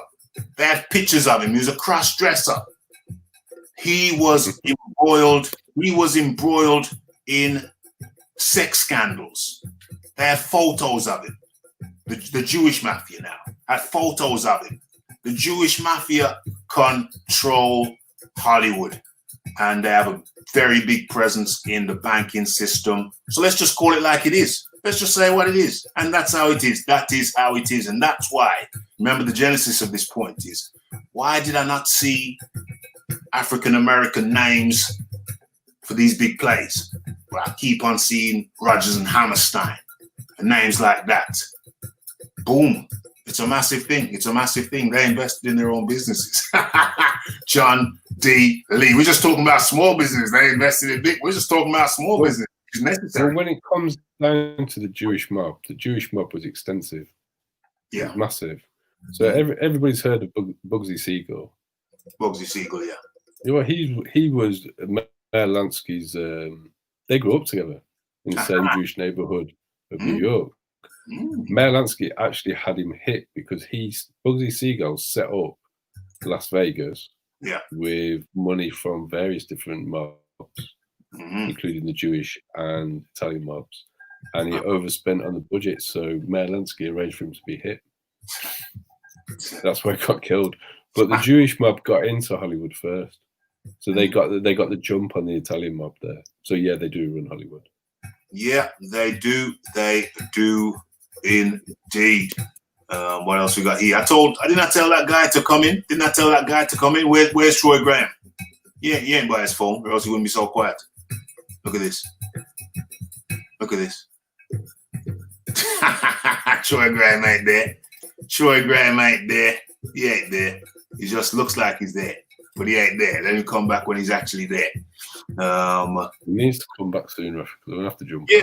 Yeah, well, when you can jump off now, or in a couple of minutes? Yeah, a couple of minutes. Yeah, okay.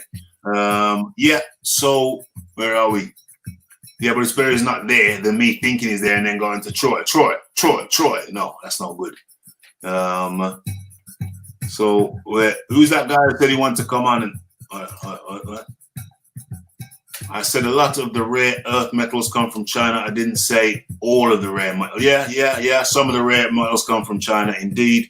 And a lot of them come from Africa. That is true. 16 families run the world. Damn. All right, John Dealey, I know you're cutting it fine, mate. I appreciate your input.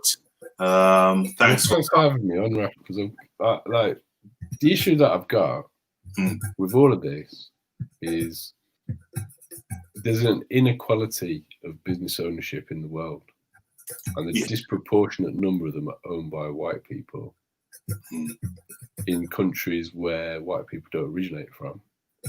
And everybody's in the feelings when black people start talking about owning their own businesses. It's outrageous. And what's the problem with it? It's like business is good. Everybody should have their own businesses. It's good for everybody to own their own businesses. It's good for the economy to everybody to own their own business.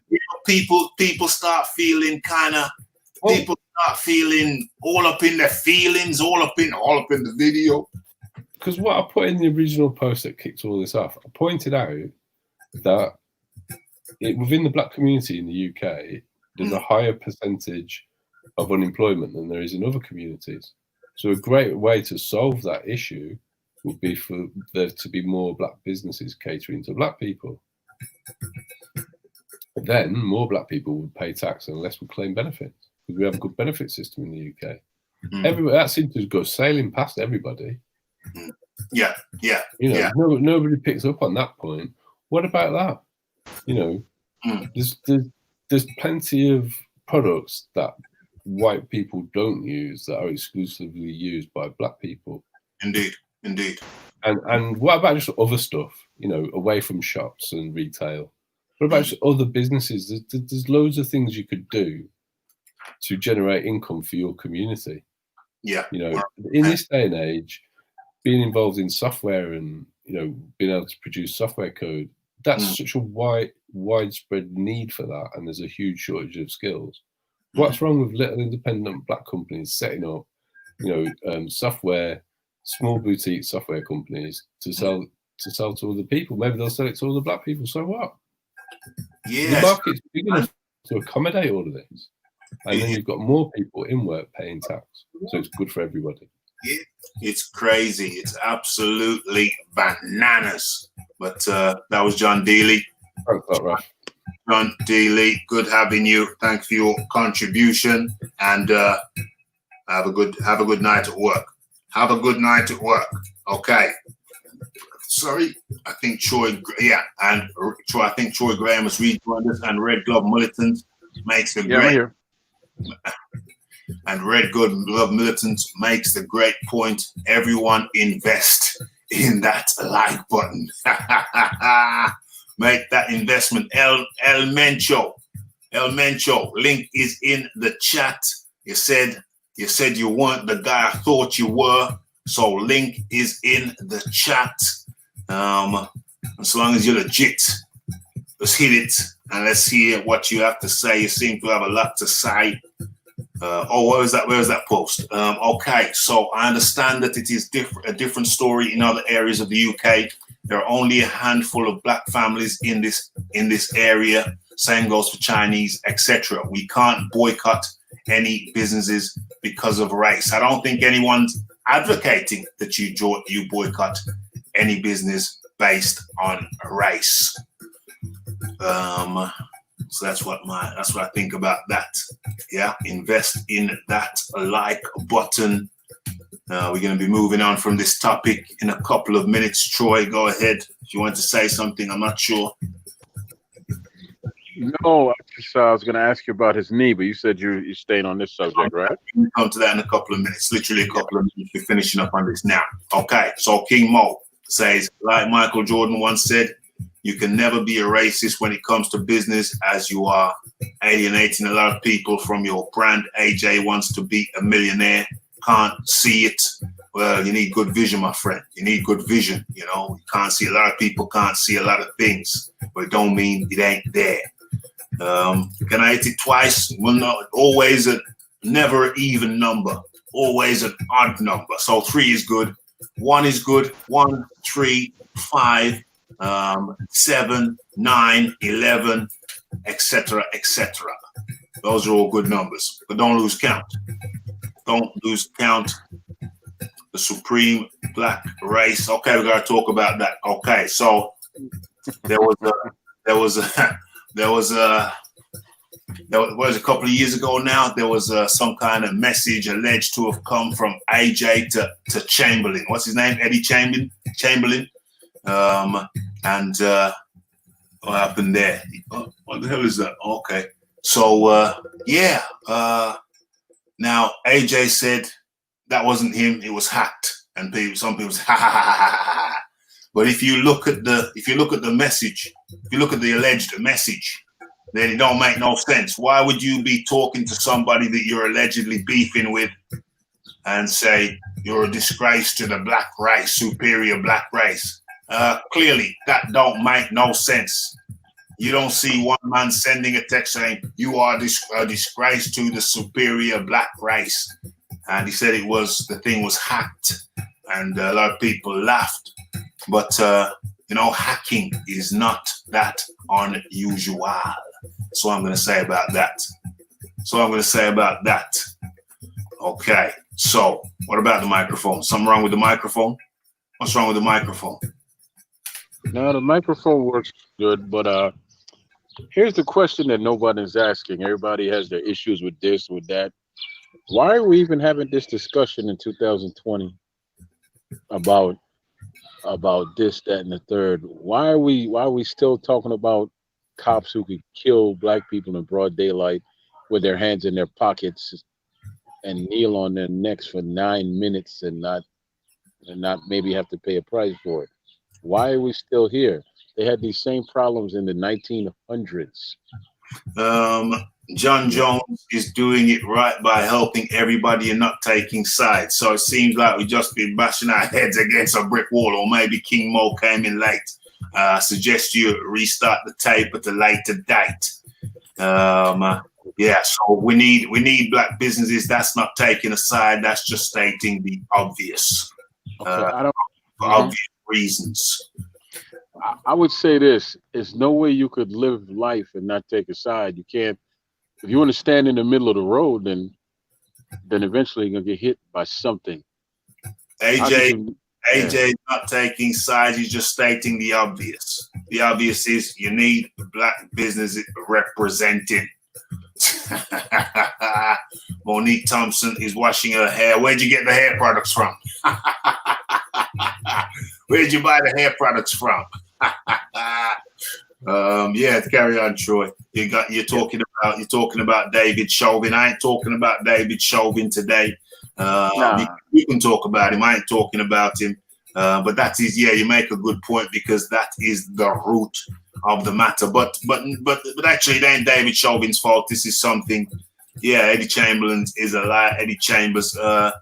So yeah, but you see, Eddie, this David Chauvin is just a catalyst. He's just a catalyst. He just sparked the thing, sparked the debate, sparked the conversation. Hopefully, after this, people are more intelligent and they understand that you need Polish businesses, you need Asian businesses, you need white businesses, which we already have an abundance of, and you need African and Caribbean businesses. It's just common sense.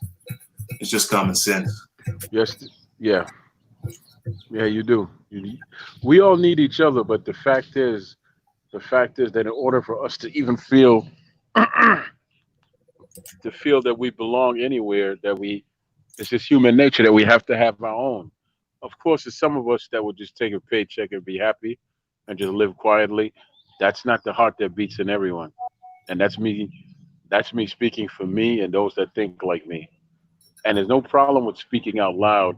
The only time that someone gets angry with you when you're speaking out loud and you're righteous and you're saying something right is because in their heart and hearts, they're actually the ones that are guilty of the things that you're speaking about. And that's the only time they feel guilt. When they lash back out at you. What do you think about AJ's views on Saudi? Do they contradict his views on injustice in America? His views on Saudi. He says they're a progressive company. They got their problems. They're hopefully working them out. And that's what it is, isn't it? You got your problems and you're hopefully working them out. So long as you're becoming a better society, so long as you're making progress as a society, you're working to right the wrongs, then you're heading in the right direction. I guess is that a fair representation of his point? That's what I heard him say. And it contradicts his views on America. How does it contradict his views on America, Ruben? How does it contradict? Is that Ruben there? I never saw Ruben before. How does that contradict his views on America? He's saying Saudi are trying to improve, and he's saying America has got to improve. So I don't see any contradiction there. I don't know. Troy, we are still here because there are still idiots. I wish they were extinct, but they are not, unfortunately. Yeah, I think you're talking about those types of cops. Those types of cops. We're coming close to the end of this topic, moving on to the rest, on to the next. So the problem is it's harder to start and get out of debt in small businesses. Okay, yeah, good point. Policemen in the States have been getting away with this for so long, it's almost beyond fixing. Yeah, almost, but nothing's beyond fixing. Nothing's beyond fixing. You can always work on something. Always work on something. While small businesses that fail, they do so in the first 12 months because they don't have enough money behind them. Exactly. Don't have enough money behind them. So AJ is right. Just make a little investment. So where we at? We're almost there. They need to fire and rehire the entire police force around the United States. I think that's a tall order. I don't know about the entire. Thank you. I don't know about the entire force, but there are some wrong uns in there that need to be rooted out, and they already know who they are. We all want those cops gone. Okay, and boom. We've come to the end of that session. I've come right to the very, very end. Hold on a second. We fund the cops. Yeah. AJ didn't ask for boycott. Don't know why some people feeling so threatened. More black businesses prosper, the more they'll put money back into the economy, more tax, more people paying tax, etc., 100%. And mute yourself, please. And that is a great way to end this segment from Ruben Guerrero. So what have we found out? Conclusions. We need more black businesses. Black businesses generate income. Black people are spending too much money not in black businesses, and it's detrimental to their communities and their environments. Your environment has to be a reflection of the people within it. And if you got black people in it, then they should be forming small businesses. By the way, I'm a small business. I'm self-employed, so you know I pay me. So boom, boom, boom. Yeah, I think if we touched on it, we've touched on it. That's nailed it. He's nailed it there. He's nailed it there. Okay. So let me put that link in the chat once more as we move on. Very happy with that. I think we did that reasonably well. Let me close some of these windows. As we go to. Oh yeah, here it is. So let me share that with you. Screen, boom, boom, boom. Okay, so we have a look. Let me take a little looky. Are we sharing? Yeah, we're sharing. We're sharing nicely. Okay, so Joshua provides status update on injury and addresses critics. At the beginning of this show, you will see that I played the whole, I think it's 9 minutes, the whole of AJ's, what did he call it? He called it a poem. You know, to call it a poem or a speech. Say it's a poem, it's a speech, whatever it is. Written by one of his group, one of his people, one of the guys he grew up with. And he clearly stated that. So keep it in context, although nothing he said was wrong in my book. So yeah, Anthony Joshua was moved enough by those concerned over his health to further clarify his current injury. Okay, so there was also the side of the British heavyweight who was annoyed enough to address those who took issue with recent words and actions over the past weekend. Okay, like I said before, anybody who is not subscribed, please go ahead and hit that subscribe button. If you haven't hit the like button, but you've enjoyed us having the opportunity to chop it up and have your say, then hit the like button. Yeah, don't be one of those ninnies. Don't be one of those little ninnies. Little ninnies. What is this? This isn't even the thing.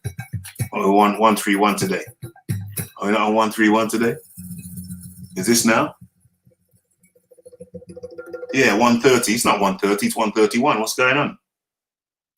I'm sure this is 131. Why did I write 130? It's not Boxing Tour 1. Anyway, okay, I'll correct that later.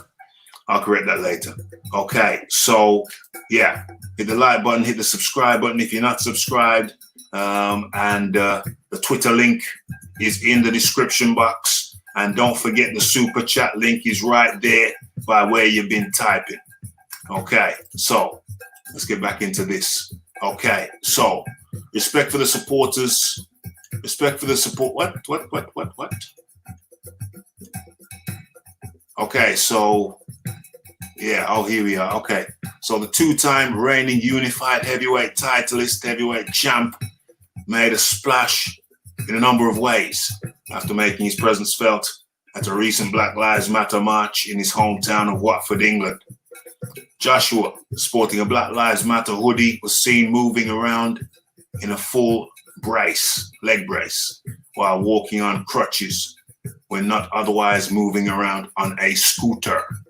Okay, so respect for the supporters concerned about my leg. I bust my knee running miles in the woods. Doc says take all the weight off it for 2 to 3 weeks. Still training, still active, still punching. 2 weeks more to go. then it's off. Okay, the injury won't at all affect the next ring appearance for Joshua, who is due to make a title defense versus mandatory challenger Kubrat Pulev. The heavyweight fight will likely take place in the fourth quarter of 2020. That's the fourth quarter. I just heard it pop up within a second. By which time it's hoped that the sporting events can once again take place in front of the type of massive crowds befitting a Joshua headline event. As previously reported by Boxing Scene, Manuk Akopan. Manuk Akopan. Joshua was among those Saturday's anti-racist rallies. And we've already talked about that. So, and if you want to know more about that, then go into my past video, my last video that I dropped. It's all in there. So, yes. It's that's what's going down. Let me stop sharing, and in comes Big Boys Boxing. Big Boys Boxing. How you doing today? This morning. This afternoon. Yeah, it is this morning here. Not too bad, thanks, Raf. Hope your gentlemen are doing well as well. Indeed. So what's your feelings on the last topic before we move into this topic, Big Boys Boxing, from what you've heard? I think it's been blown way out of proportion. AJ wasn't saying don't support any other race businesses. He was just saying throw a bit towards the black businesses to help them out. Yeah, a couple of pounds. Apparently, the average black man spends like what, 90%, 98% of his income in white-owned business. So you're telling me it's a problem to chuck a couple of pounds, a couple of dollars, a couple of whatever euro into a black business? That should cause people to be upset. Yeah, people were jumping on their high horse and taking it out of context for me. So nothing to it really. Nothing to it for me either. Nothing to it. How come it's so dark? Why is everything so dark over here? I've got the light on. I don't know what's going down. It really is dark. This is crazy. Oh, maybe I need to turn my phone on. That's what I normally do. Yeah, so I have to agree with you. It's absolutely bizarre. It's absolutely bizarre. I just can't. It's incredible. It's incredible how people decided to just get buck wild, just go absolutely bananas. Oh, I see. I just received the message. Let me just okay. Let me give that a thumbs up. Carry on, Troy Graham. Where is he? Oh, has he disappeared? No, I'm here. Can you hear me? Yeah. Okay. So are we on the same subject, or have we moved on to something different? We're on the same subject. We're talking about the injury, my friend. We're talking about the injury. Okay, the injury. Yeah, based on what you read, he said he got it from jogging in the woods or training. Jogging. He said he got it from jogging in the woods. Uh-oh, that's my problem. Yeah, okay. Jogging in the woods, yeah. Yeah. And is there a time schedule on when he's going to get better? And does it say how bad his injury is? He said he was going to take what the doctor told him to stay off it for, I think he said 4 weeks. And he says 3 weeks to go. He's still in training, but punching, but no running for 3 weeks. Got to keep it stabilized. Got to keep it healthy. Oh, is he gone? Okay, he's gone. Okay, so yeah, so it's self-explanatory. Big Boys Boxing. It's a injury incurred whilst he was running in the woods, and it's got to stay off it. Yeah, man. For 3 weeks. It happens when you run on uneven surfaces sometimes. And being an elite athlete, it makes sense for him to rest until he's right. And he hasn't even got a fight scheduled at this stage. I mean, he's got that Kubrat Pulev fight, but we don't know exactly when it's going to be yet. So yeah, it's nothing to it. I've seen a few people around saying he's faking an injury. And I'm like, why would he be faking an injury? He's not got nothing to try and get out of. Is he going to try and get out of being on lockdown or something? That's not going to work. I did see some people speculating that maybe he's faked an injury so he can get a therapeutic use exemption so he can take drugs. Oh, come on, man. He's fighting Kubrat Pulev. He's not fighting Deontay Wilder or King Kong. Tyson Fury or Yeah. King Kong, yeah. So, We're not talking about a Cuban King Kong either, folks. Don't get it twisted. Do not get it twisted. Okay, so that's cleared up. Joshua's injury is not too crazy. It's an injury. It happens. You're training, especially with this lockdown training where people are training for longer than they ordinarily would have done. There's going to be a few injuries going around. Let me see what's going on in the chat. Yeah, 'cause I had something else I wanted to throw out there to you there, Mr. Rafi. Yeah, go ahead. As fans of the sport, and I'm a big fan of this guy that I'm about to bring up White, what, if anything, can the fans do so this man gets his fair shake? Because honestly, it seems like he's never going to get a shot. What can the fans do? The WBC are going to do what the WBC do, which suits them. They've been supporting Deontay Wilder for the last 5 years. And my personal view is I covered the fight live on this channel. We did a live fight companion. And my view was, I don't know if I expressed it. I think I did. But I was looking at Suleiman's face because I wanted to see. I've been waiting to see what his expression would be when Deontay Wilder lost. And my honest opinion is, my opinion, everybody's got their own. My honest opinion is that he didn't look, Mauricio Suleiman did not look sad to me. Mauricio Suleiman did not look sad to me. So it's pure speculation on my part, but it is my speculation that Mauricio Suleiman was almost, I get the sense he was almost relieved that he didn't have to protect Deontay Wilder anymore. Yeah, I know I saw his face. But that's my view. Big boys boxing. What's your view? yeah, man. Well, that's the kind of vibe I got from watching it as well. But I don't know, man. It's a speculation, but yeah, that's what I took from it as well. Yeah. So where do we go? Where does Dillian White go from here to get his shots? Where does Dillian White go from here?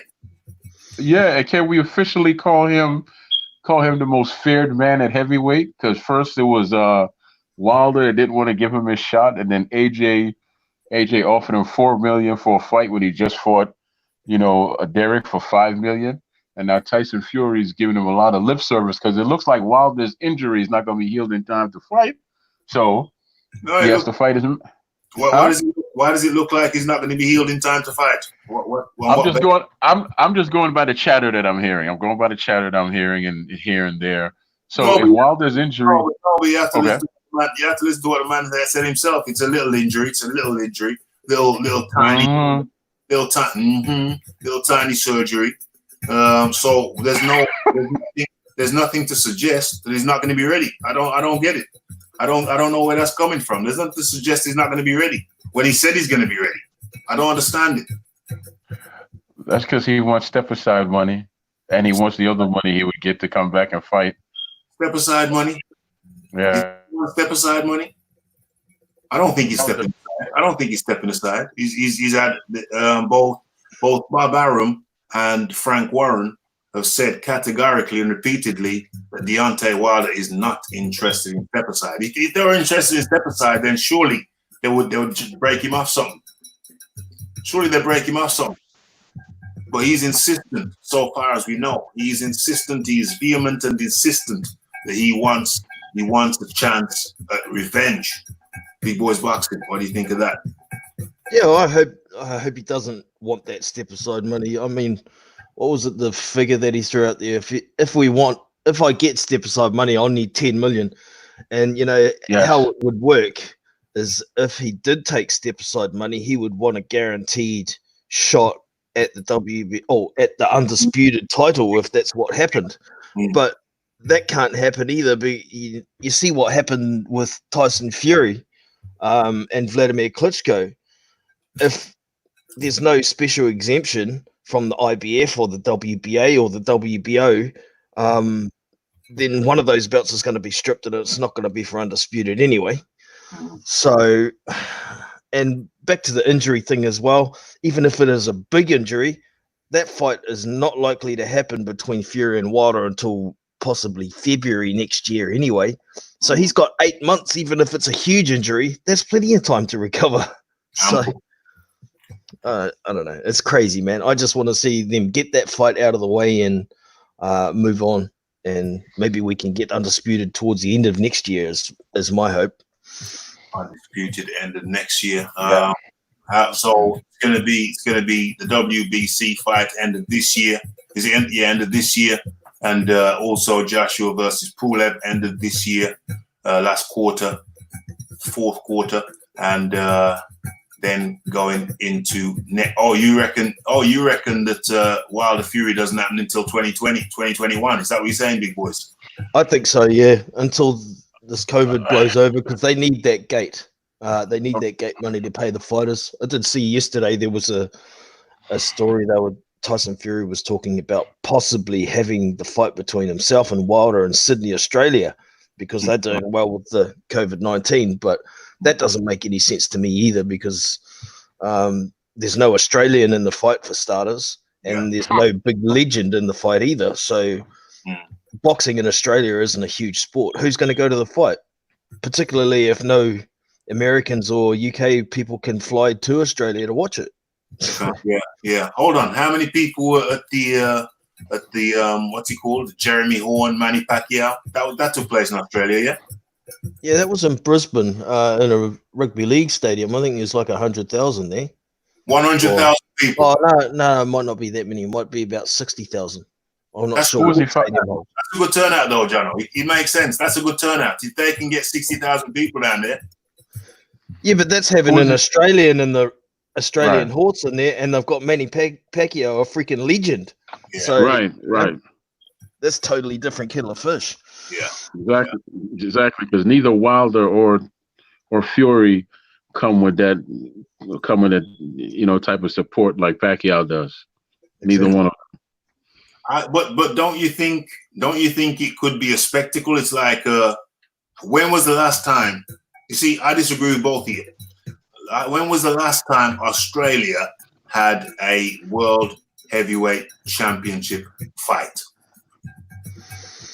Never, from my understanding. Yeah, exactly. I don't. So what I'm saying to both of you is this: picture this. Australia hasn't had a world championship fight in goodness knows how long. So picture this. Picture this. So just for the curiosity factor, just for the one, it literally could be a once in a lifetime for Australia. It literally could be a once in a lifetime for Australia. I put it to you. In my mind, that could be a success. It could be a success. It could be if it was of different fighters, but you got to ask yourself, when was the last time you saw like a heavyweight title fight where one fighter dominated like Fury did, and the other guy couldn't do anything with his opponent for 7 rounds? All he did was slap Deontay Wilder around for 7 rounds. Okay. So you were down south in America. You were down south. Are you Baltimore, Maryland, Baltimore? Yeah, Baltimore. Yeah. Oh, but is Baltimore in Maryland? Yes, it is. Okay, cool. So what's your next state over? The next state over? One of them. Anyone? Either one. I'll say Philadelphia, which is north of it. Philly. Philly, yeah. Pennsylvania.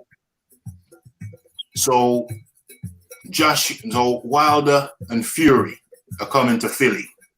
Mm-hmm. Are you going to the fight? Me? No. Even though it's an hour and a half drive, it's only an hour and a half drive for me. But no, I have no interest. No, I would rather watch it than give my time. No. Okay. I think it's a goal. I know that I hear the opposing argument, but to Australians, I say this to you, the advertising slogan is, when are you going to see another World Heavyweight Championship fight on Australian shores? Get your ticket. Days, newspaper stand on, from now till whenever. Big Boys Boxing, how you feeling? Have I swayed you a little bit? I can understand where you're coming from, to a degree, but like I was saying before, boxing isn't a huge sport in Australia. They've got like 7 or 8 sports that are bigger than boxing. But being a spectacle, it's a possibility. It could work. But where we're sitting at the moment with sport, it's just started back up in Australia. They've got rugby league going again, AFL going again. Everybody's itching to get to the sports they love. Maybe if it was closer to Christmas when sport had been running for a while, it's a possibility they could pack out a stadium with the spectacle factor being the biggest point of the promotion. So I see where you come from. It could work. I tell you how it could work, right? You could put it as a co-main event with a rematch of Pacquiao versus Horn. That's the only way it's going to work. That would work, all right. Pacquiao ain't going nowhere near Horn. Exactly. That's why it's not. That's why it ain't working. In this life or the next. Yeah. Last really big fight in Australia was Finnick versus Nelson, I believe. Mm-hmm. Nelson knocked him out before it started raining. So yeah, great fight, but great fight. Jeff Horn. What if they put Jeff Horn on the undercard? Oh, Jeff Horn and what's the Zarafa? Yeah. Horn Zarafa 3. Yeah. They might want to put that as the main event, and that wouldn't make Wilder and Fury happy. They wouldn't. Yeah. Yeah. So, speculation. We're speculating. We don't know how it's percolating. Just have to throw that one in there. Probably Aussies probably think Wilder's a basketball player. Basketball player. What's going on now? Yeah, Georgie Porgy up in the building. Lucas Brown, Dempsey McLean on the undercard. Lucas Brown ain't going anywhere near Dempsey McKean. I'll tell you that. He had that opportunity already. Didn't want it. If he's going to get knocked out for the last fight of his career, it's going to be by someone that's got a decent reputation. Dempsey McKean's nobody at this stage. And he can't pay him enough, right? Exactly. Yeah. I think he was offered $12,000 to fight Dempsey McKean in Australia. 12,000? Yeah. Okay. I don't think that's money. 12,000? That's a joke, isn't it? That is. That's just a joke. There ain't a lot of money in boxing in Aussie, mate. I'll tell you. Damn. Hold on a second, though. So we got the gate.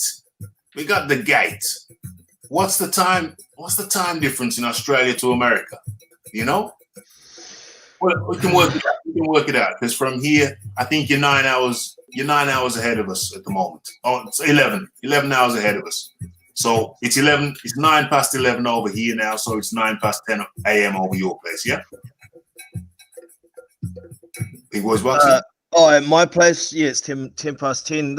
In the east coast of Australia is 2 hours behind me, so it's 10 past 8 over there in the morning. 10 past 8, and right now, and over in America. What's the time over there for you now, Troy? 6:10 p.m.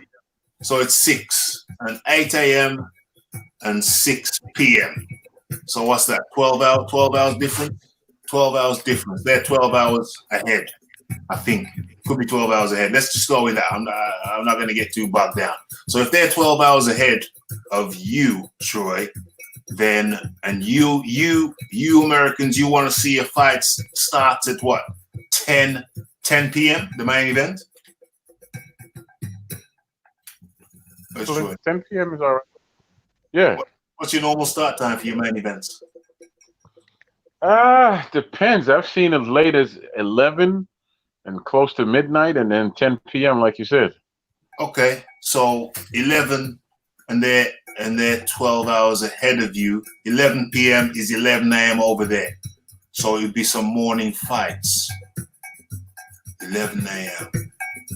for you. 12 hours, 10, 11, or 1. All right, something like that. Anyway, so it's a morning fight for them to give you a nighttime fight. And the card would have to start at 7 in the morning. Yeah. That's pushing it. That's pushing it a lot. I heard. Carry on. Yeah, I heard something about Saudi Arabia, about Fury mentioned Saudi Arabia and all that. I don't know the time difference for them either. Hold on a second. Were they saying that in Saudi they were offering major money? Major money allegedly for Fury. That's what he said. Yes. That's what he said, allegedly. But maybe that was probably before the COVID though. That was before the COVID. Do they need the ticket sales over there? I don't know what's going on. What's the story with Saudi? You're supposed to be interested in Fury. What's going on now? They're still interested. What's going on? I don't think they need ticket sales. I think they do other. They make money the different way. So if they don't make ticket sales, then boom, it should be a no-brainer. It's Saudi. What's the problem with that? Yo, the Nothing. gate's subsidized by the money they put out. So Say that again, big boys. the gate that they would lose would be subsidized by the extra money that they pay to have the fight there. So let's get it. Yeah. So theoretically, it ain't no problem. They got all this money for Fury. Has that money evaporated? If that money was there before, I'm sure they'll just take a lesser amount of money to still get the fight. Because if the fight was so exorbitant in how much they were allegedly going to pay, then surely they can still make a good wedge. Maybe the offer isn't on the table now because not a lot of people are traveling and no one's using petrol, so they haven't got as much money coming in. Yeah. Something ain't right. If the offer was so big, what's going on? It should be a no-brainer. I don't know. Maybe was there a bit of gamesmanship? Was there a bit of talking up the thing? I think it is entirely possible. I got a little fun one. We're going to a fun one now.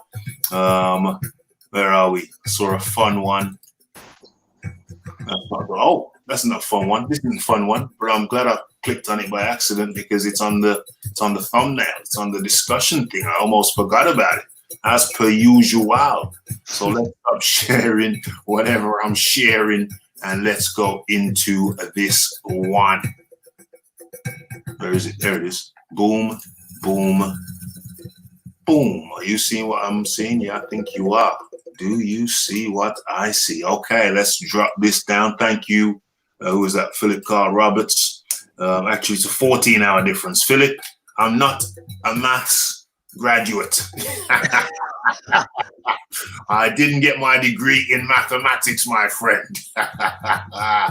Okay, so, but thanks for the clarification, much appreciated. So Tom Schwartz could be facing charges for an alleged assault on a lady.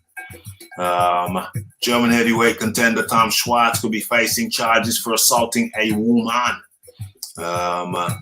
It's being alleged that Schwartz attacked. It seems kind of strange. Well, hey, strange things happen. Attacked the woman on May the 31st in Lostau, near that. The police confirmed that an incident took place, but not much else in terms of details of what took place has been released. Schwartz promoter SES has suspended him while the investigation goes on, and he's not allowed to train in the SES gym. Schwartz, 26-1.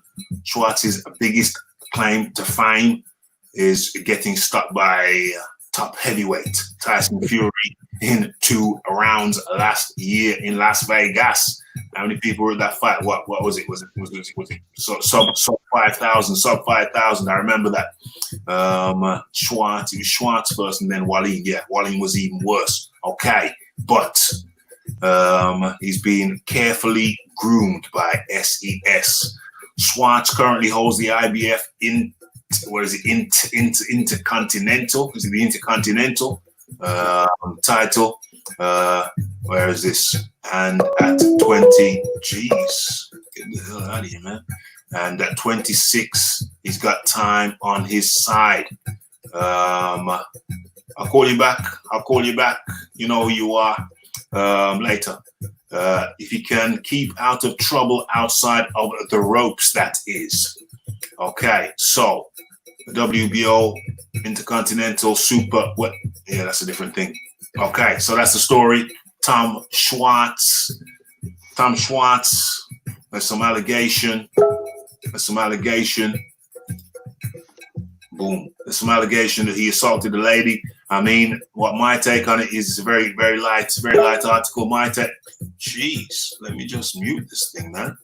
It's on fire. Let's just cut this out for 2 hours, maybe. Boom, boom, boom. Hope you didn't see that. Okay, so Tom Schwartz, as I understand it, he's a lifeguard in the day, and I think a bouncer at night.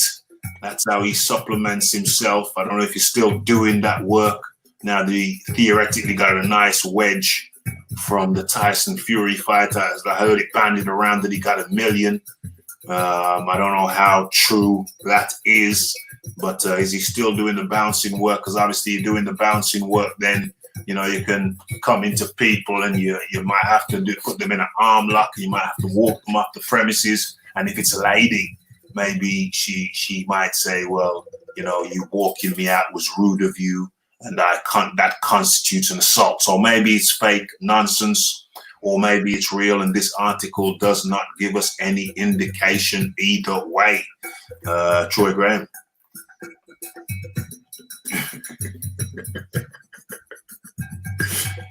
Oh dear. Okay. My silly me. Big boys boxing. Well, who knows what the real story is? Like you say, it could have been the woman may have been getting escorted out of a club and maybe struggled a bit, so he used a bit of force to force her out the door, and she thought, well, he's just got a big paycheck, I'll try and get some money out of him. He said no, and so she's laid a complaint. But yeah. I can't say I know too much about Tom Schwartz's personal life or the guy in general. All I know is his boxing career, so yeah, I can't really comment too much on it. But I hope he didn't actually do any kind of assault, because it could impact on his boxing career. 100%. I hope he didn't. I hope he's innocent. False allegations aren't nice, but I'd rather be innocent of a false allegation than guilty of a real one. Big boys boxing. Yeah, definitely. So, definitely. Yeah. So we're gonna crack on into this one. Not much longer left now. I think we kept this one nice and surprisingly tight. This one's a bit of a funny one to me. Troy Graham is back. Did you hear the article on Tom Schwartz, Troy Graham?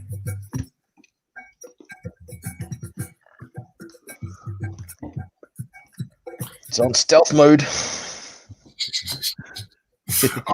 OMG. Okay, so as we move on, so we're going to Ricky Hatton, Ricky Fatton, as he's known affectionately on these shores. I would have beaten anyone the night I fought Tszyu, including Mayweather. Ricky Hatton is convinced no one would have beaten him on the night he upset Costa Tszyu, not even Floyd Mayweather.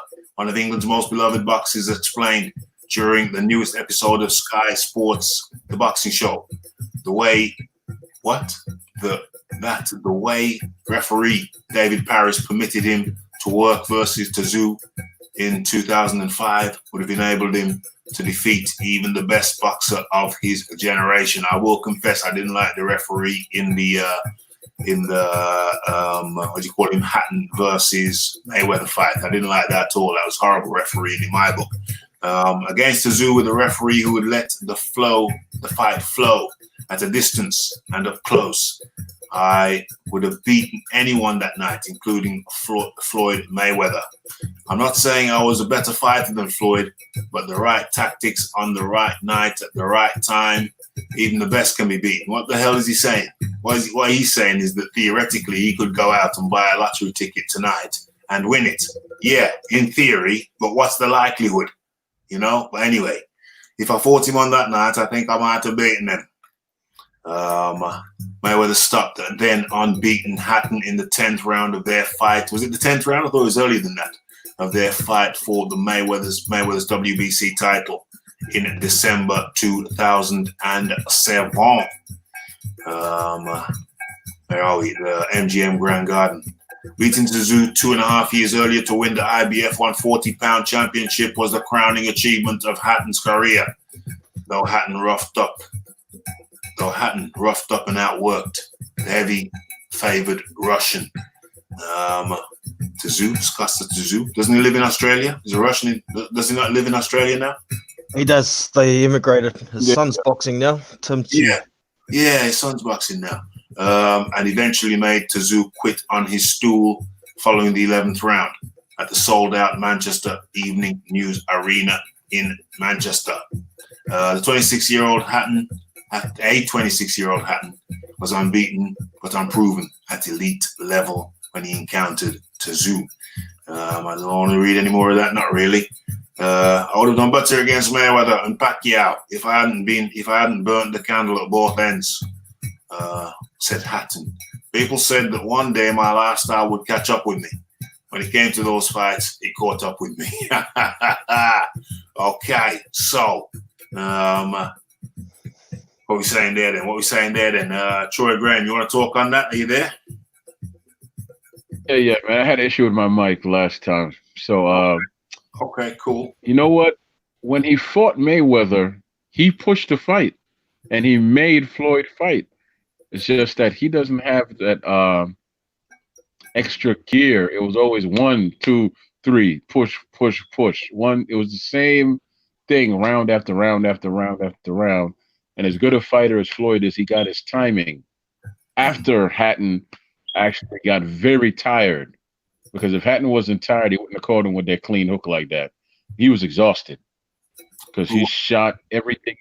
Hatton was exhausted when he got hit by that hook, and he gave every ounce of who he was from round 1 all the way to 10, but he just didn't know how to change gears.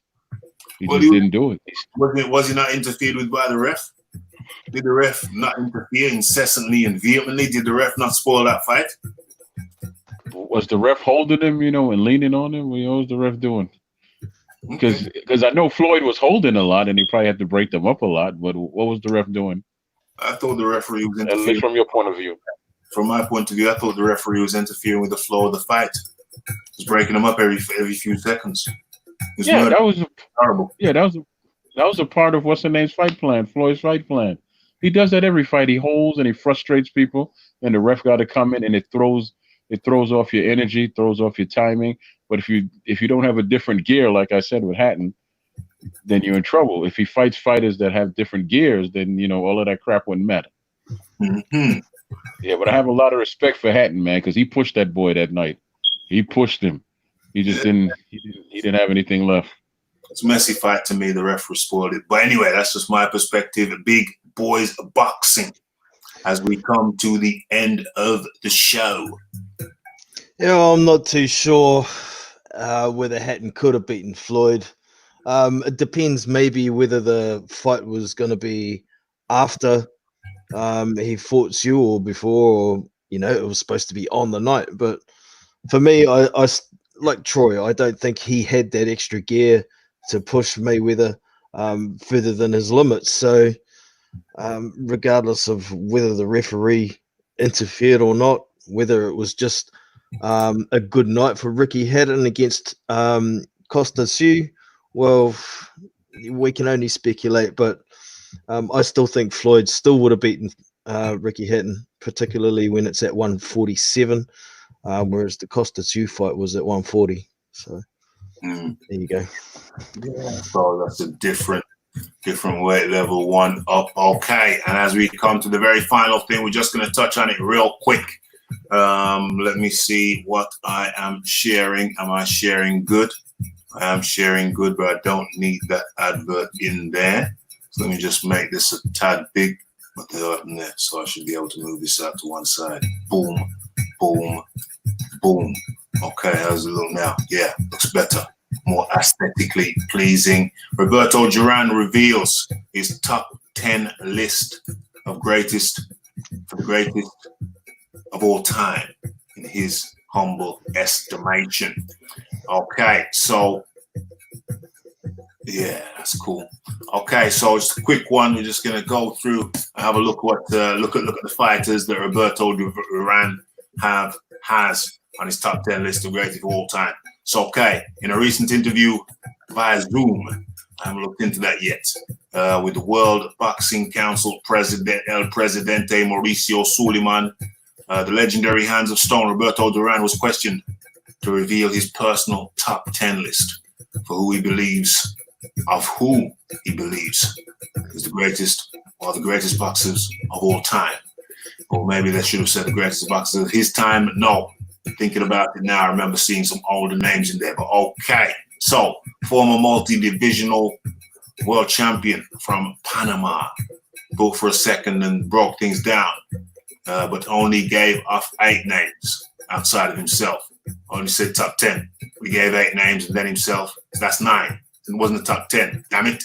We've been conned. Okay, so on my list, I'd mention greats like Muhammad Ali, Rocky Marciano, Marvin Hagler, Julio Cesar Chavez, Sugar Ray Leonard, Joe Frazier. That's interesting. It's got Joe Frazier on the list. Okay.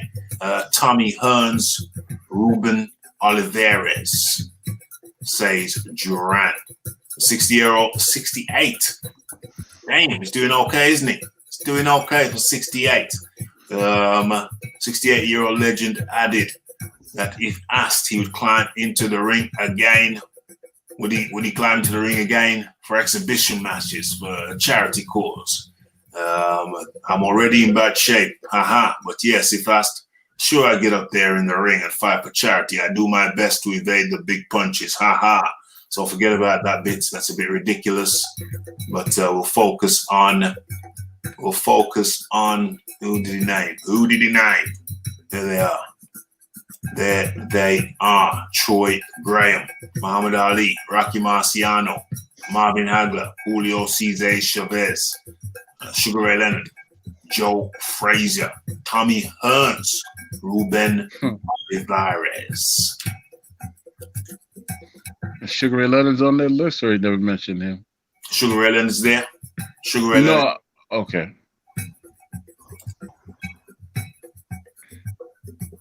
Well, he's entitled to his opinion, isn't he? And he is considered the greatest lightweight to ever live. So he's entitled to his opinion. I'm surprised he didn't put Tommy at number 1. But yeah, because he never wanted to fight him again after the first fight ever. But I have to respect Duran, man. He's been around much longer than me, and I'm pretty sure he's seen some of those cats fight live and in person. He probably trained with most of them, so I have to respect his opinion, you know? Big boys boxing. You seen the list: Muhammad Ali, Rocky Marciano, Marvin Hagler, Julio Cesar Chavez, Sugar Ray Leonard, Joe Frazier. That's an interesting one. Tommy Hearns, Ruben Olivares. Yeah, just looking at the list, I don't know if he's put them in order or not. They're just names he would mention. So, yeah. But definitely Joe Frazier, I wouldn't put in my top 10. And Ruben Olivares, I don't know who that is. Maybe that's just a little bit of a Mexican bias to put him in there. Yeah. But yeah, like Troy was saying, you got to respect Roberto Duran's opinion. He's definitely earned the right to be able to say whatever he wants about any boxer being the greatest lightweight that's ever lived. So good on him for putting them out there. It's out there now for people to critique or criticize. So indeed. yeah, good for him. I'd agree with most of his list though. Yeah. I look at his list, Muhammad Ali. Yeah. Greatest of all time, Rocky Marciano. Well, you know, he was unbeaten. And you know, he did have a hell of a punch on him. I find it difficult to measure Marciano, difficult to place him. Maybe we could do a study on that one day. That's going to be a topic. How do we rate Rocky? In fact, that will be because it's something we need to know. It's an interesting discussion. We're going to have a big round table on Rocky Marciano one day. Because I think it's hard to gauge him. So we're going to have to make it a topic, let everybody know in advance so people can do their research. And we need to talk about Rocky Marciano because I find it hard to place him. I also find it hard to place him because of the mafia involvement. You don't know how many of his fights were fixed. Yeah, that too. Yeah. That too. And he did fight Joe Louis, but that was the last fight of Joe Louis' career. So how do you can't really put Joe Louis on Marciano's record. To me, you put an end of career Joe Louis on his record, just like Muhammad Ali on Larry Holmes's career. I find it, that's not a win that I chalk up to Larry Holmes. You see what I'm saying? It's not a prime Muhammad Ali, so you can't really count it as. Yeah, I can't count that as a prime Muhammad Ali. And the same way I can't count Joe Louis on Marciano's record. Troy Graham, is he there?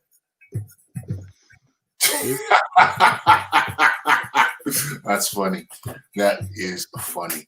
Okay. Yeah, having some issues with the mic staying on mute, but I'm here. I heard you say something about Joe Louis, and the signal got in and out. What did you say about Joe Louis and how he had him ranked and all that? What I said about Joe Louis is on. We're talking about Rocky Marciano. I can't place him, so we're gonna have to do a round table on Rocky Marciano. Joe Louis is on Rocky Marciano did beat Joe Louis, but it was just Joe Louis who I think that was his last fight ever. Right. And he was losing. And he was losing at that time. So I can't really put Joe Louis on Rocky Marciano's record in the same way I can't put Muhammad Ali on Larry Holmes' record for the same reason. So I find it very, very. Plus, Big Boys Boxing brought up the point of the mafia control of boxing at the time, or mafia influence, heavy mafia influence. So I find it very, very difficult. I'll say that very difficult to gauge Marciano. We're gonna have to do it. You're gonna have to have a big talk on that. Yeah. I say this about Rocky Marciano. He gets a lot more credit than he should, but he also gets unjudged fairly, because what people don't realize is that Jersey Joe was a great fighter. He's a great fighter, and he was what they call a cutie back in the day. His movements and stuff, and just the things, and just his knowledge in the ring. And he was one of the main sparring partners for Joe Louis for years, right? And then you take Ezra Charles, who actually changed up his style because he fought someone and they died in the ring. But he was another great fighter, albeit a little small because he moved up. Ezra Charles actually beat Archie Moore twice. Yep. He beat him twice, and he fought on. I want to say he fought on the Black Murderers Row. So he beat some of those guys, and so he's another Hall of Famer. Joe Louis, we have no control over the time that they fought. Joe Louis actually had to have that fight because he was paying back the IRS. Dang. And honestly, Joe was outboxing him, moving as slow as he was and all that.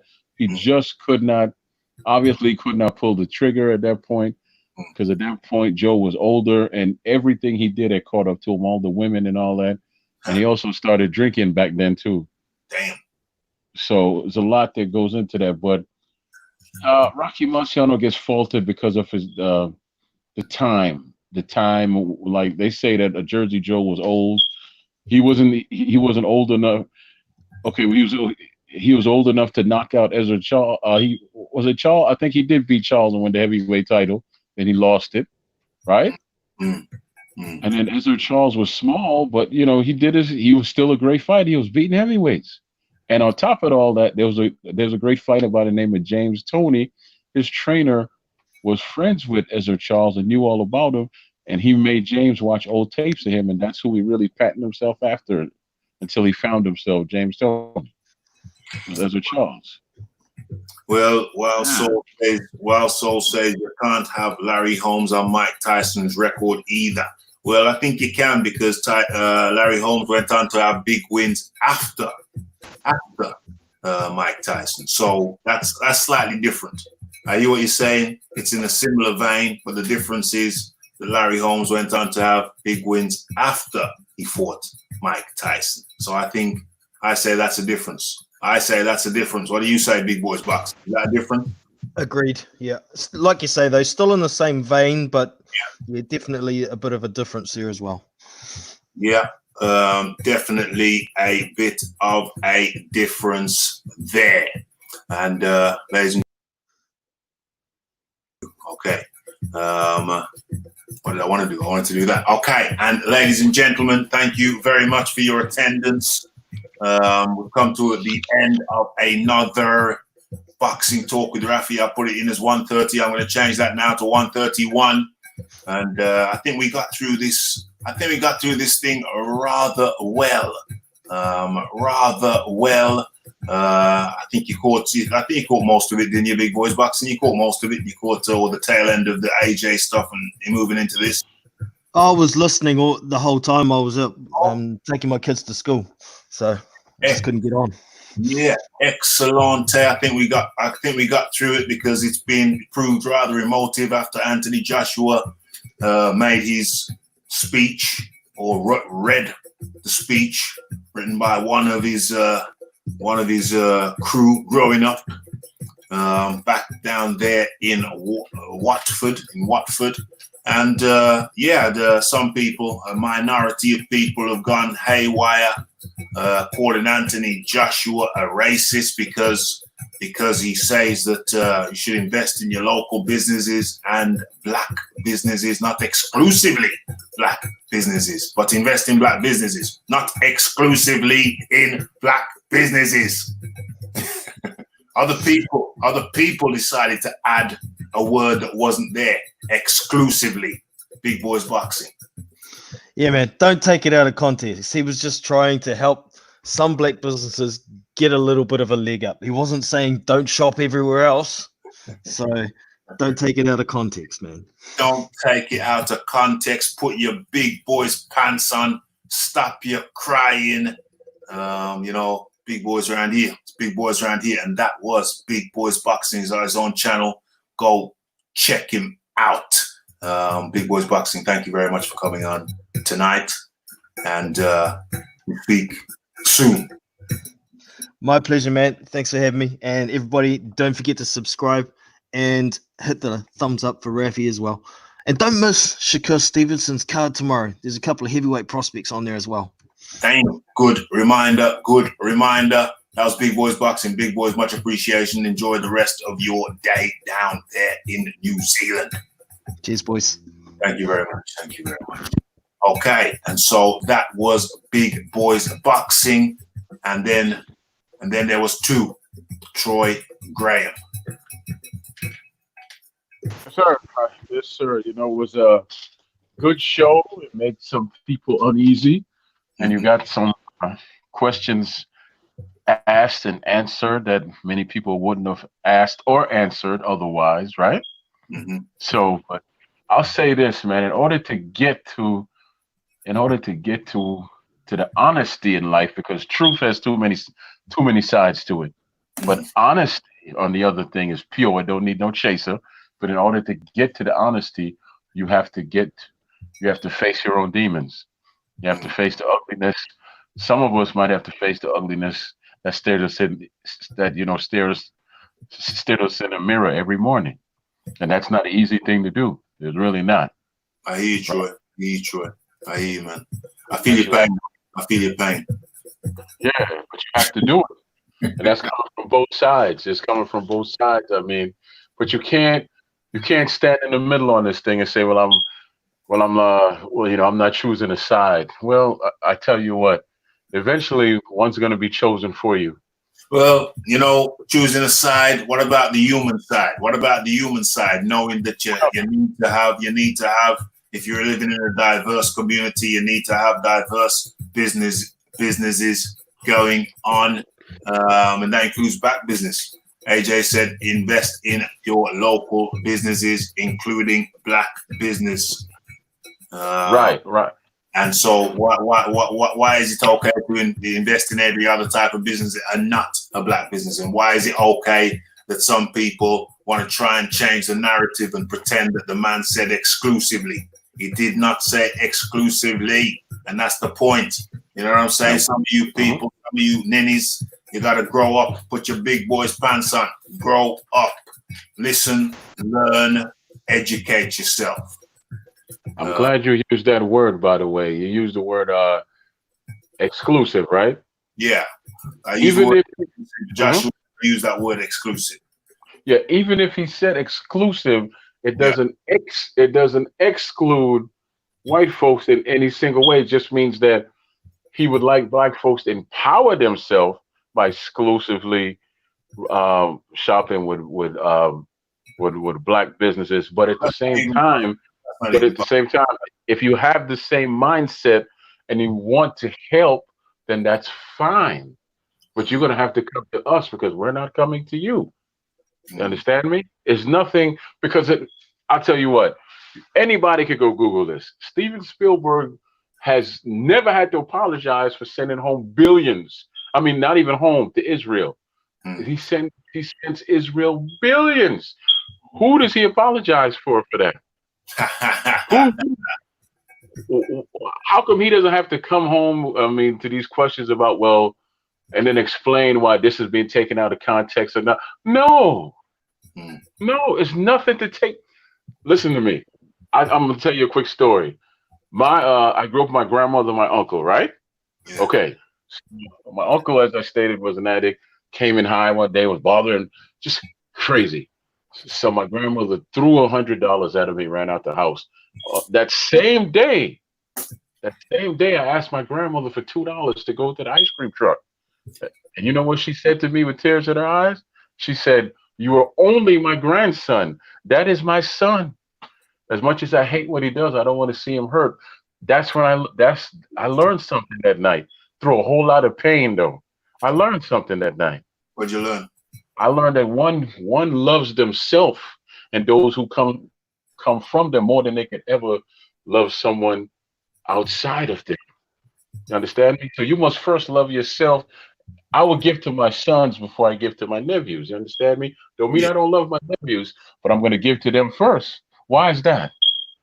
Because I was tasked to being their father. So I have to build them and give to them first. Then I could turn around and say, "Okay, nephew, whatever I have left, I can share with you." And that's all black people want to do. Most.